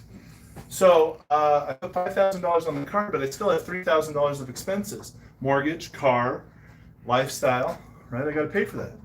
So I put $3,000 back on the card. What's my new balance now? All right, right? And that's month one. Anything you do once, you can do twice, right? Again and again and again. 5,000 down, 3,000 back up, and then my balance is down to 8. You see that? At the rate we're going here, we're paying down our total balance by how many dollars every month? 2,000. 2,000. In fact, it matches our cash flow. Our cash is our velocity. It's the speed at which we pay down our debt. So if I'm paying my debt down by $2,000 every month, how long until this is all paid off? 6 months. That's right. Without any emergency. 6 months without any emergency. 6 months. Now, how long was it going to take me by making minimum payments to pay that off? Years. 7, 15 years. And if I keep using the card, never, right? Until they close it on me because I stopped paying, right? So 6 months, it's paid off. Now, let me tell you some questions that you might already be thinking, or if you're not thinking it now, you will be thinking it later. Wait a minute. I can't pay my mortgage with a credit card. Anybody had that thought? Wait a minute. I can't pay my auto loan with a credit card. Oh. Well, that's a real kerfuffle within our whole plan here, isn't it? So, a couple of ways to deal with that. We could not put the $1,200 plus the $600. We could just leave that in the checking account and then put the rest towards the card, right? Could do that. Now, Again, that'll also change our numbers over here, but the principal still will work the same, and you can still pay those. But what if your credit card, does anybody have a checking account at a bank? Right? Okay. Does that bank offer a credit card? You get your credit card attached to your checking account as overdraft. Yep. So if there's no money in my checking account and I write a $1,200 check, where does that balance actually go? Oh, onto the credit card. Isn't that interesting? But then somebody will pop up, very rightly so, like, oh, JC's not here to do it. But JC would say, but there's a fee. There's a fee if you do that. And there is. Right? But I mean, look at, how much are we paying in interest over here? 116%. 116%. Right? Who cares about a $38 fee? Right? That's like a little shot collar, right? That's what fees are. You go do this and the bank charges you a fee. Oh, they don't want me to. They don't want me doing this, right? Hey, if the numbers work and it makes sense, do it. There's other ways to do it. We have companies we work with where you use your card with them, they invoice you for the cash you want, right? So you use the card, you swipe it with them, you get the cash you want back, and then you just go make the purchase, right? You've transferred the balance to the card, right? There is a lot of ways to do this, bottom line, okay? But some people haven't been exposed to some of these alternative strategies. So that's first question. Second question that I typically get is, you've eliminated my savings account, you've eliminated retirement. What am I going to do if something happens, an emergency? Okay, did you know that my 5-year-old at the time, little boy, was playing catch and his ball ended up on the roof? And I'm literally like the parent who says, I looked away for like 2 seconds and then I hear a sound on my roof. Did you know a 5-year-old, without anybody knowing, could just climb up onto a roof? I did not know this. It was quite scary. I was worried. He obviously, I'm convinced that kids under the age of 12 are just constantly trying to kill themselves. And it's parents' job to just try to like stop them from doing that. All right. So, but if he did fall and he broke a leg or he broke his arm, we would rush him to the hospital. And fortunately, as great as insurance is, it would pay for 120% of the cost, right? 100%, right? It would at least pay for 100%, maybe 80, hopefully, right? Is it not unheard of that even after insurance, I would still get a $2,000 bill? Can I pay a $2,000 medical bill with my credit card? Correct. Okay, so if I all of a sudden have to increase this back up to 10 It's because okay. of Shepard's adventure on the roof, right? How long until I've paid everything off? Now it's 7 months. Okay, so here's my point. In velocity banking, your line of credit is both your checking and your savings account now, right? So if you're getting educated with the Renata system, you're going to learn a couple things. You're going to learn, hey, we're never going to, when we put balances on credit cards, go over 50%, right? Okay, so we're going to keep that under 50%. And a credit card can't help us if we're not using it. So we have to use our credit every month to create transactional history, right? So we're going to create transactional history. And another point is we're always going to pay it down more every month than what we use on the card, right? If you're getting educated and you're using credit the right way, that's what you're going to do. Are we doing those things here? Yes, absolutely. Yes, absolutely. So by doing all those things here, here's what we have. In 6 months, and as little as 6 months, maybe 9 months or about 12 months, but this wonderful thing happens. You become a victim of a credit limit increase. It could happen just like that. You didn't even ask for it, and all of a sudden, oh, I've got a $10,000 increase on my cards. But if it doesn't happen that way, with this kind of track record and following all the rules, the way you're educated and taught to, you can call the banks and get that done yourself. Either lower your interest rate or raise your expense. Now, this interest rate, I want to put in perspective what JC said earlier because he's being very wise. We get scared by this 21%, but we don't realize it's an APR. 21%. Don't let that scare you. What is that really? Well, divide it by 12. 1.75% per month. What's your bill based off? It's usually based off of the interest rate per month and 1% of the balance. It's nothing.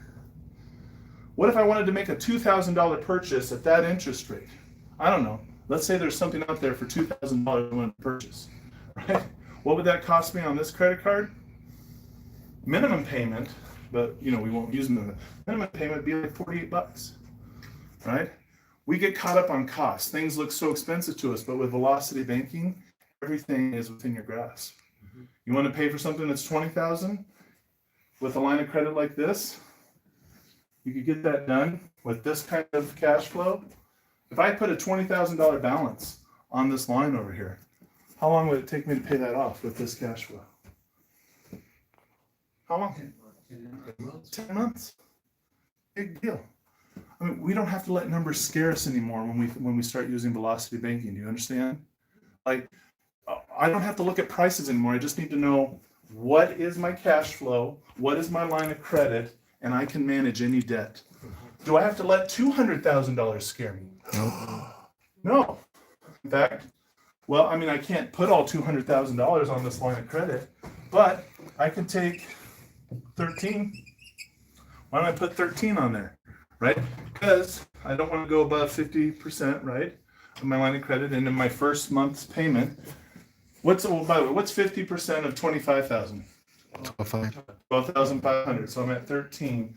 But after I do my little, first month, I'm going to be down at 11, right? Mm-hmm. So no big deal. I've avoided the dreaded above 50% rule. Okay. Oh. So 13,000. The light bulb.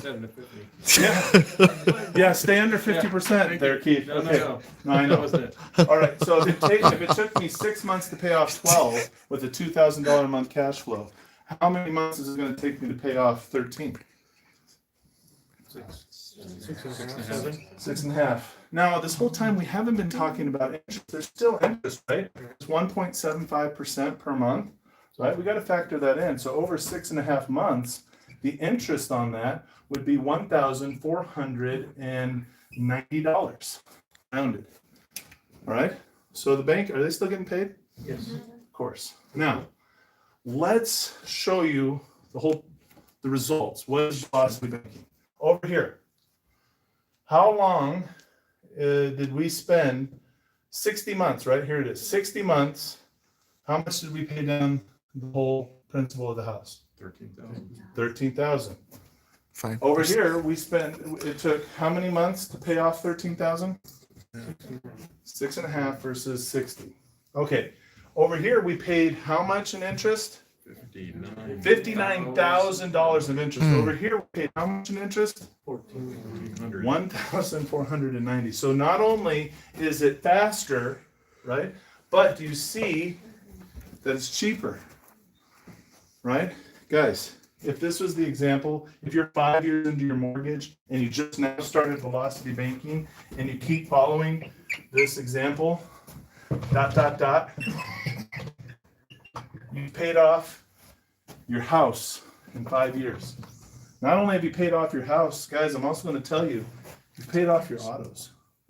In fact, 5 years. In this example up here on the board, you're debt free. Now, is that good or good? Good. Better. Guys, that's the power of velocity banking. I wish I had time to go into it more, but I've got to give Ray some time to fast talk like at the auction through the rest of the presentation. You said no debt? Yes. You're in this example, if you're 5 years already into this mortgage and you do velocity banking, you wipe out all your debt. That's awesome. Awesome. Guys, before we go, thank you. Hey, does anybody have one of these? Yeah.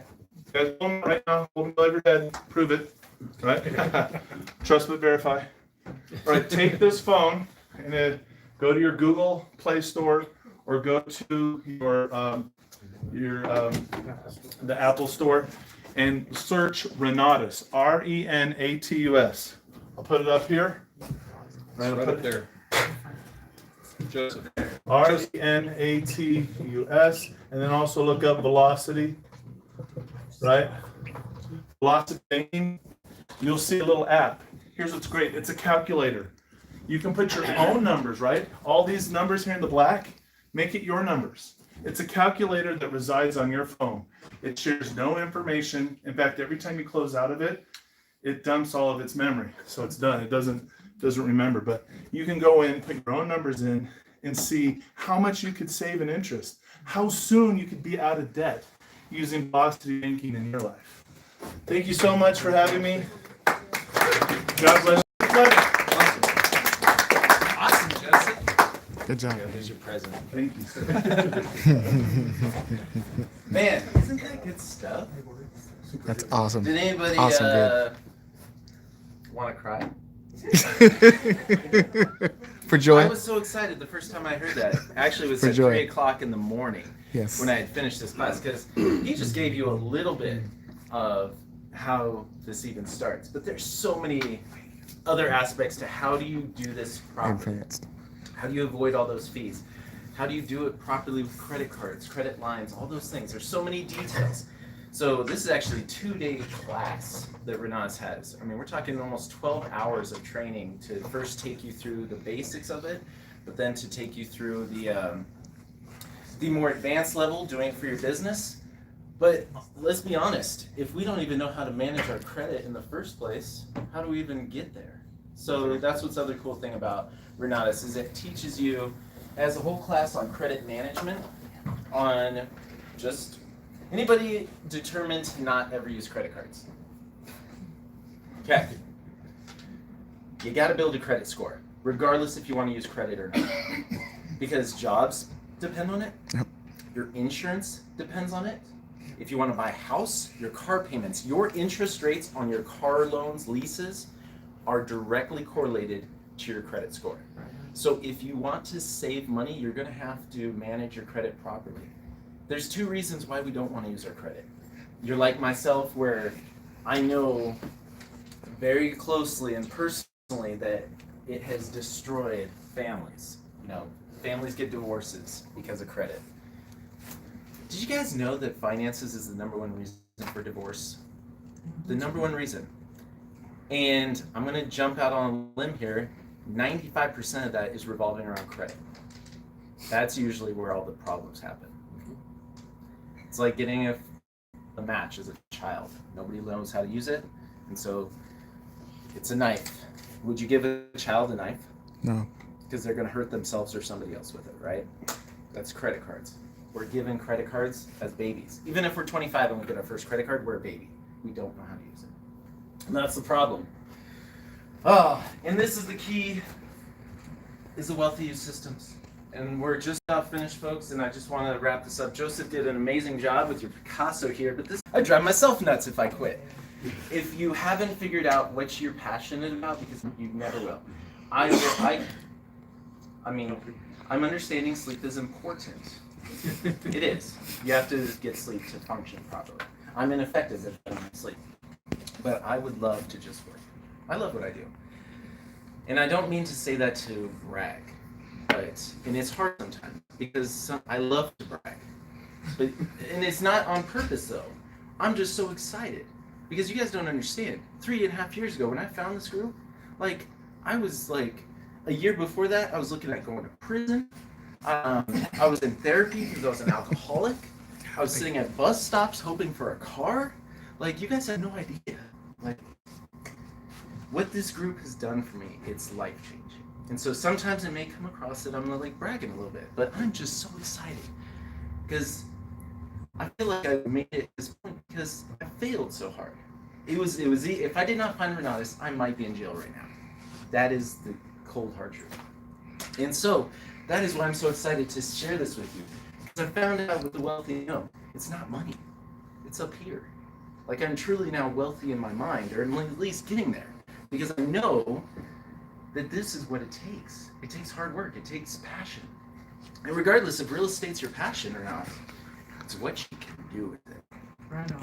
Yeah, it's what you can do with it. Because honestly, money is not going to make you happy. It's what you can do with the money that will make you happy. That's what it is, folks. And like, I'm just gonna blow through this real quick, but that's what Renatus teaches us. It teaches us not only how to keep it through taxes and banking, but how to build it through business ownership and real estate investing.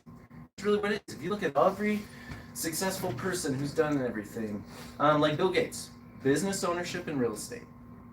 But did he make all of his money to just keep it? No, they pledged to give away every penny.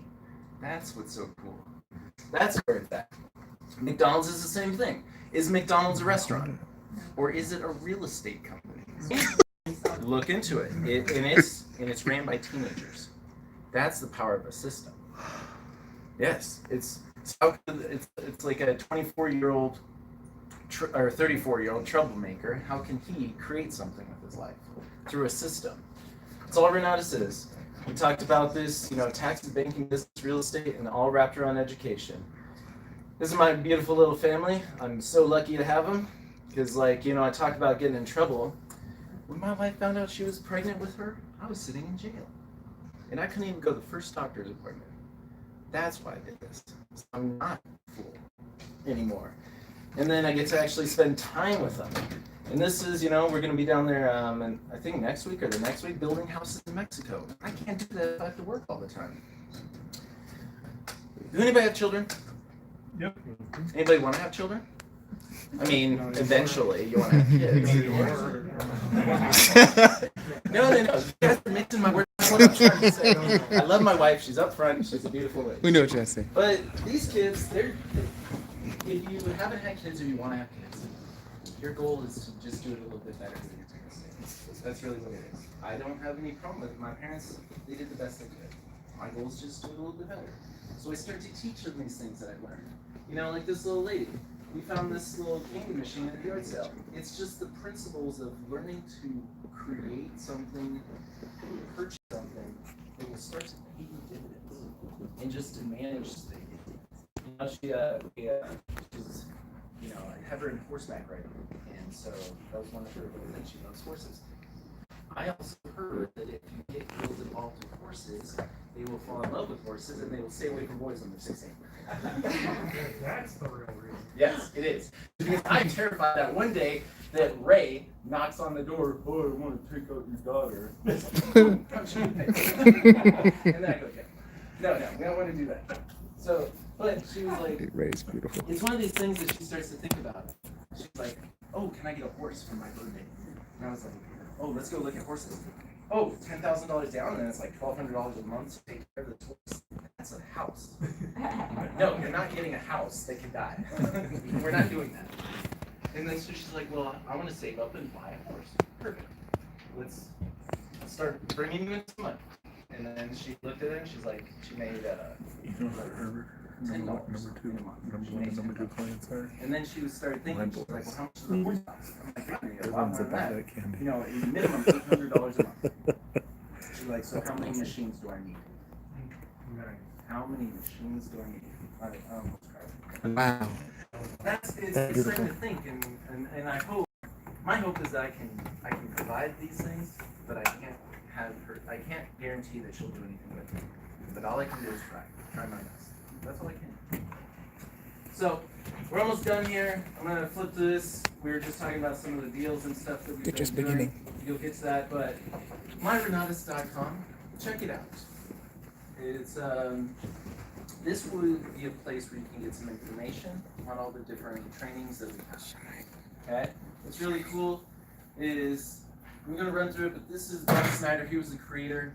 He structured it around the way that we learn. So kind of modeled it after the University of Phoenix. There's pre-tests, post-tests, and a way for you to effectively get the information. This guy here, as you go to the Renatus website, usually this guy's hanging out with us. A lot of the instructors are actually in Phoenix, so we see them quite often. John McCants has been hanging out with us almost weekly for the last few months. And if you haven't gotten a flyer yet, he will be down here again at the real estate auction. That is a Gold. problem place. Anybody ever been in a real estate auction? Yes. Me. It is a problem because of what had to transpire for those houses to end up there. Those people need help. Our our goal as real estate investors is to solve problems. My goal is to solve not only your problem, but my problem, and everybody else's problem. Your goal should be to solve problems. The people whose houses are ending up here, their life is in a mess. And so, unfortunately, nobody was able to help them before they got to the auction block. There's a huge opportunity there. There's a lot of opportunity for people to receive help before they get here. But if it does not, some people are just not gonna listen no matter what you say. And their house will sell on pennies on the dollar. So, if you are gonna buy real estate, if you're getting into it, if you're looking for a place to start buying it at a discounted price, the auction is a great place. But what I also like going to auction is you also get a list. And they'll talk about what got postponed. And if you know how to help these folks, you can really help them because they'll give you their address. Now, I don't recommend you just grabbing that list and running and doing anything with it because you might just create more problems for somebody in a bad situation. That's why we do this weekly so you can start to learn. It took me almost 18 months before I did my first auction property because it took me a while to learn. That's all it is. So in the essentials, we're just gonna, you can see all this on the Renatus website, and we're almost out of time, but the foundation and what Brian Todd's over there going through the essentials is the velocity banking, tax and legal, how to structure a business, how to pay less in taxes, self-directed IRAs, understanding your credit, real estate foundations, negotiations, deal of the decade. This is finding things that are in the court system, real estate red flags, what to avoid and what to watch out for, and creative acquisitions, 10 ways of acquiring properties without using any of your own money or credit. If Joseph had more time, he could show you how once we get out of debt, how to go get 10 houses and get those paid off and go to more and more. And where you end up with 40, 50 rental properties that are free and clear.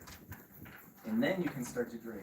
If you have $50,000 from rental income coming in, now you can start thinking about, hey, let's go build some schools in Africa. Let's do some cool stuff with this life.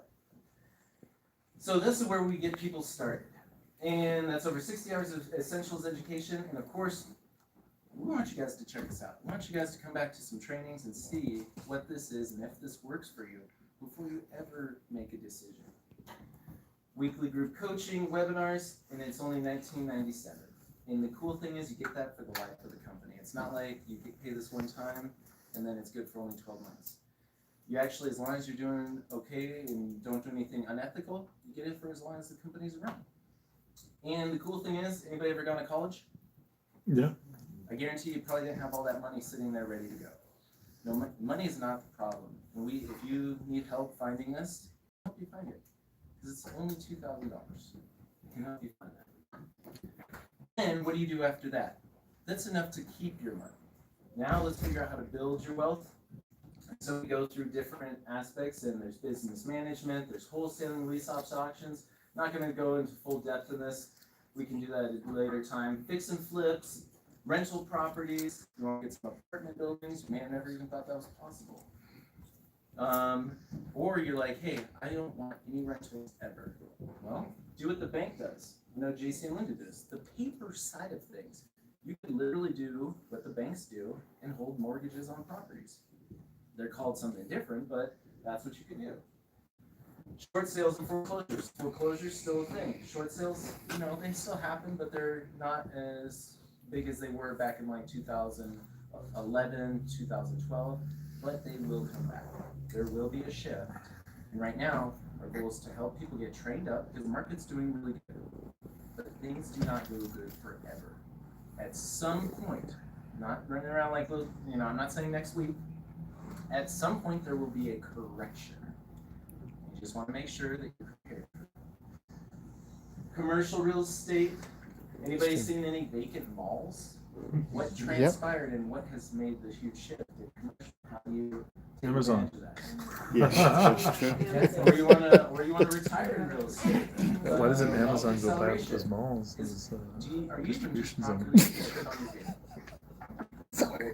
or what about life insurance? Spit at you. These are important things to have. That's a way you show love. And the newest, hottest item that you literally just have to be present to make money here. Kids Short-term say rentals, it, don't VRBOs, Airbnbs, any of those platforms that you can, turning a rental property that would say bring in $1,000 to now a nightly rental. Where I got buddies in LA who are taking something that would have made them $1,400 and now they're making almost $5,000 in a month.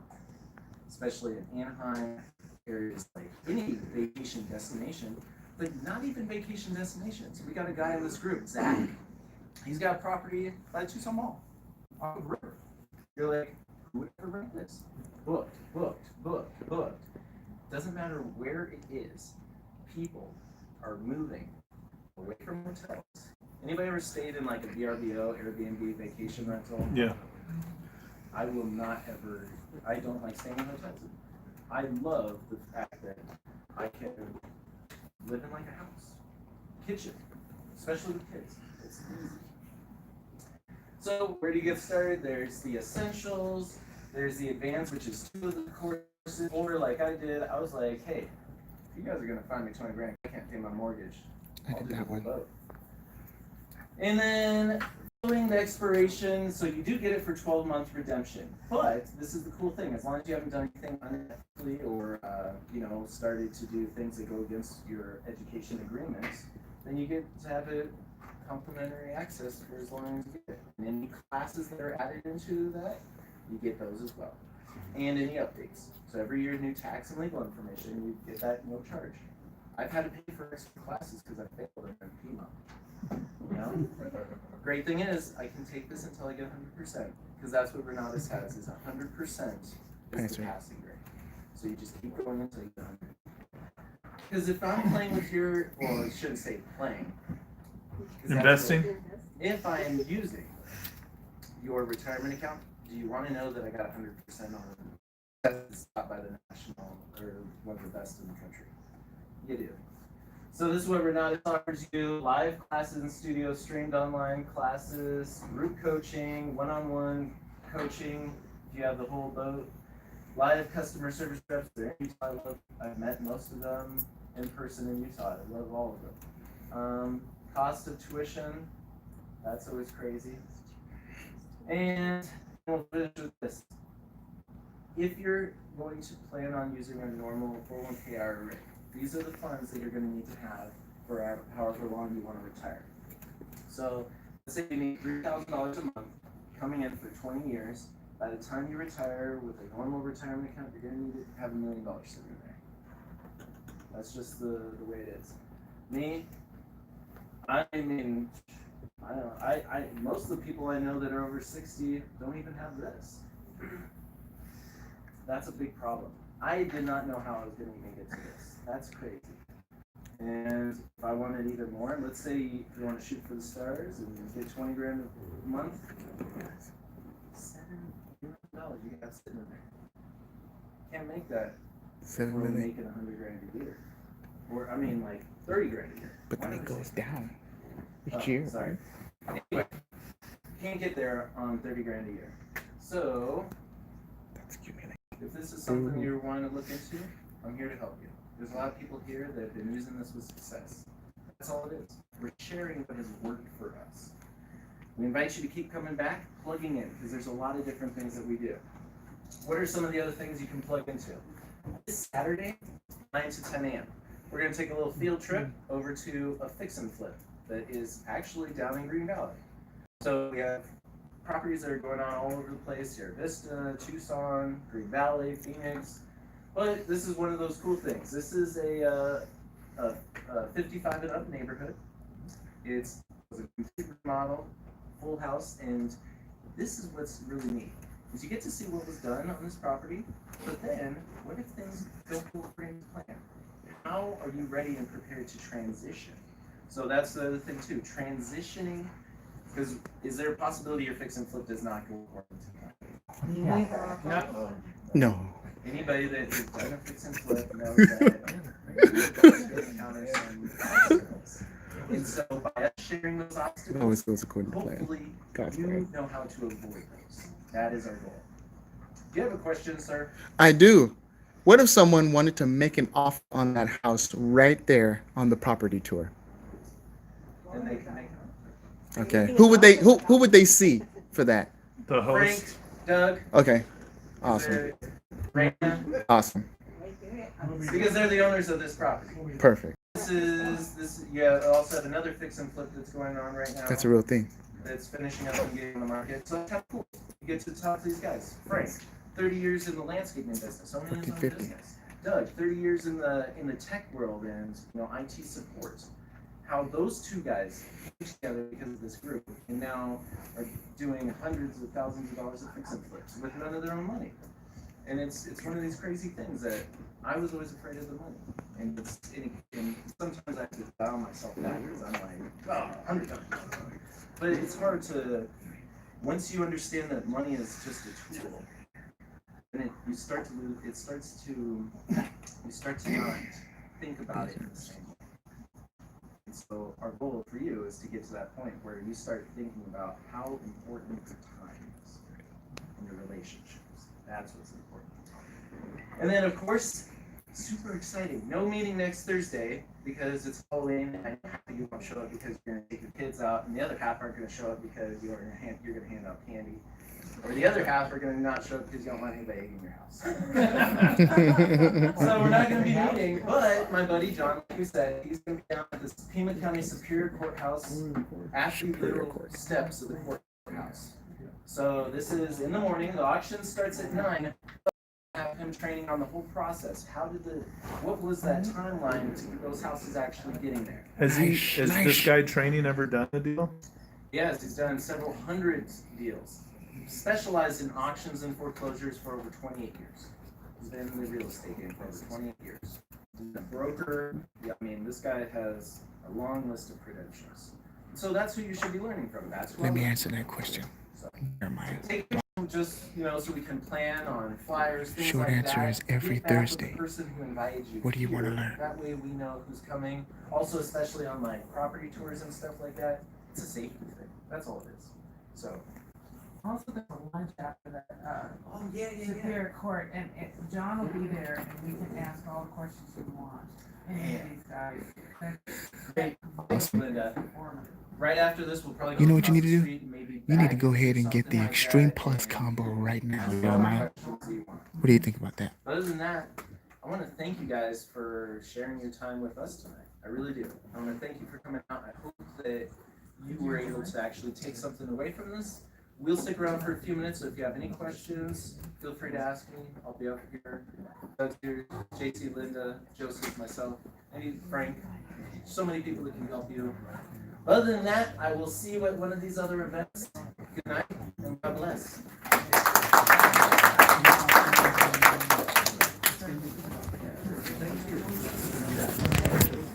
All right, let me go ahead and I will talk with those that have, hey, baby. Hey, y'all. I will talk with those that have the questions here. Let me answer your questions, okay? Let me answer those questions. Oh, man, you had great questions, actually, guys. All right. Let's go ahead and start from the top here. All the way down. All right. So let me answer these questions, Jeremiah. Awesome. Thank you. Just wanted to answer the questions. How often do I hold classes? It's going to be every Thursday. I'm part of a team, right? This is the real estate investor team that we're a part of. Those that have brought you the velocity banking method, how to do BHELOCs, which is business home equity line of credits, or BLOCs, business lines of credit, making sure that your business gets the HELOC, right? And we actually did a class on that. You can find those in the videos. We actually do this every Thursday, okay? Every Thursday. So how much will the classes be? Remember, these are for real estate investors. So it all depends on what you want, right? If you're serious real estate investing and you want to get into the whole kit and caboodle, I'm talking about fix and flips, lease options. Walk with me and talk with me. Lease options, you got wholesale, you have private money lender, you want to be a buy and holder, you're going to get the whole thing especially with the community, that's going to be $19,997. That's the package that I got, right? However, if you're just starting out and you're just foundation for yourself, right? You want to learn how the taxes work so that your business doesn't pay that much in taxes and you get refunds back owning a business, right? That's only going to be the 1,997. That's going to go over the creative acquisitions, how to acquire a house, how it is you get into the velocity banking method. You can also look into your credit as well, on how to repair that, how to manage your credit properly, and just a whole host of other things having to deal with what? Real estate investing and business ownership. That's what it's all about. Those are the two quadrants. You remember? Business ownership and investors.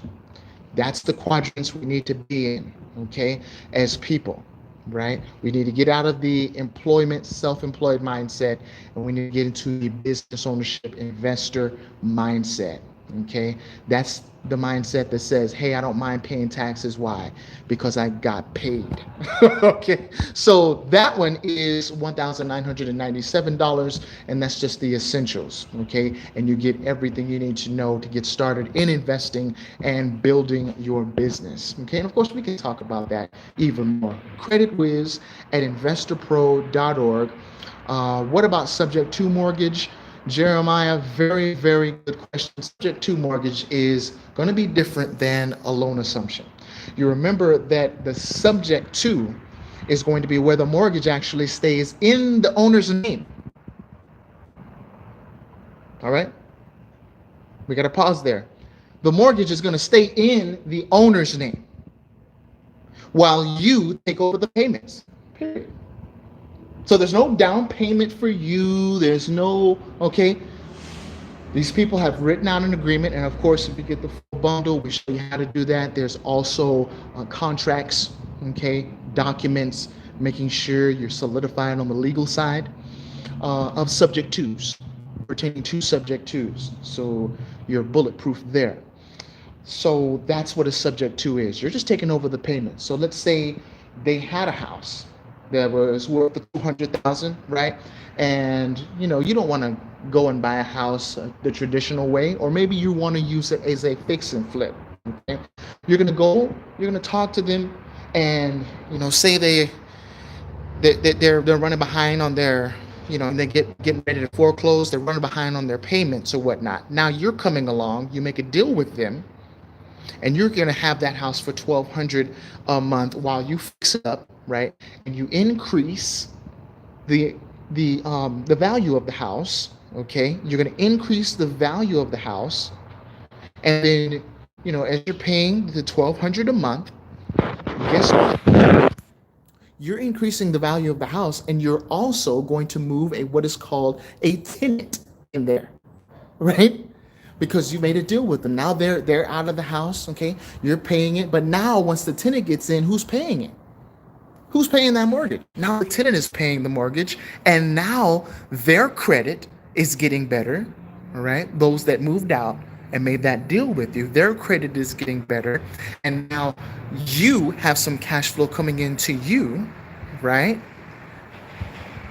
And because let's just say the mortgage was lower than that, all right? You're going to charge more so that you get that cash flow and your tax depreciation. You also get the appreciation because you've already done the fix and flip, right? You actually did a renovation on it. So now you force what is called forced appreciation on that house. Me personally, I'd rather do this to an apartment complex, but whatever, right? That is subject to. It's subject to none of the rigmarole that you go through with traditional lending, okay? You're going to be paying that mortgage amount, the $1,200 a month. You get a tenant in there, you can actually charge more for it. They're a good tenant because we teach you how to tenant screen and everything, okay?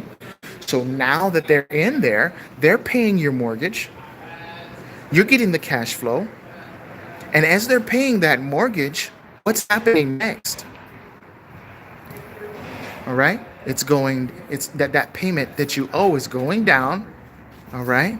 And your equity going where? Up, up, up, up.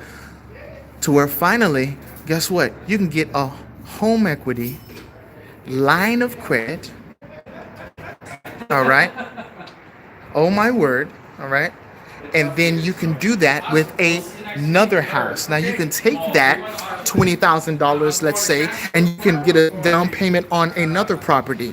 And then you can do the same thing that you did with that property to the other property, okay? And then on and on and on. And that's how we do it. That money's making money so that the money that we make from that can go over there and over there and over there. And that's how we're paying our trucks. That's how we're paying our luxuries. That's how we're doing it. All right? That's how we're doing it. We're having the houses pay for our trucks, not us. All right? Very good question, Jeremiah. My goodness. Very good. So you want your assets to pay for your luxuries, not your hard-earned dollars. Yeah. I love houses that pay for my trucks. You know what I mean? Pay for our vehicles, pay for our vacations. And since we're using the velocity banking method, blah, blah, blah, the banks likes to see us. The banks like to see you because you implement the velocity banking method, and on and on. Folks, creditwiz at investorpro.org. I want to go ahead and put it in the description right after this video. I'm going to put it right in there. God bless you all. Have a great night. If you have any more questions, comment. I'm going to go ahead and make sure that I get back in touch with every one of you. You guys have a great night and let me know. All right. Bye-bye.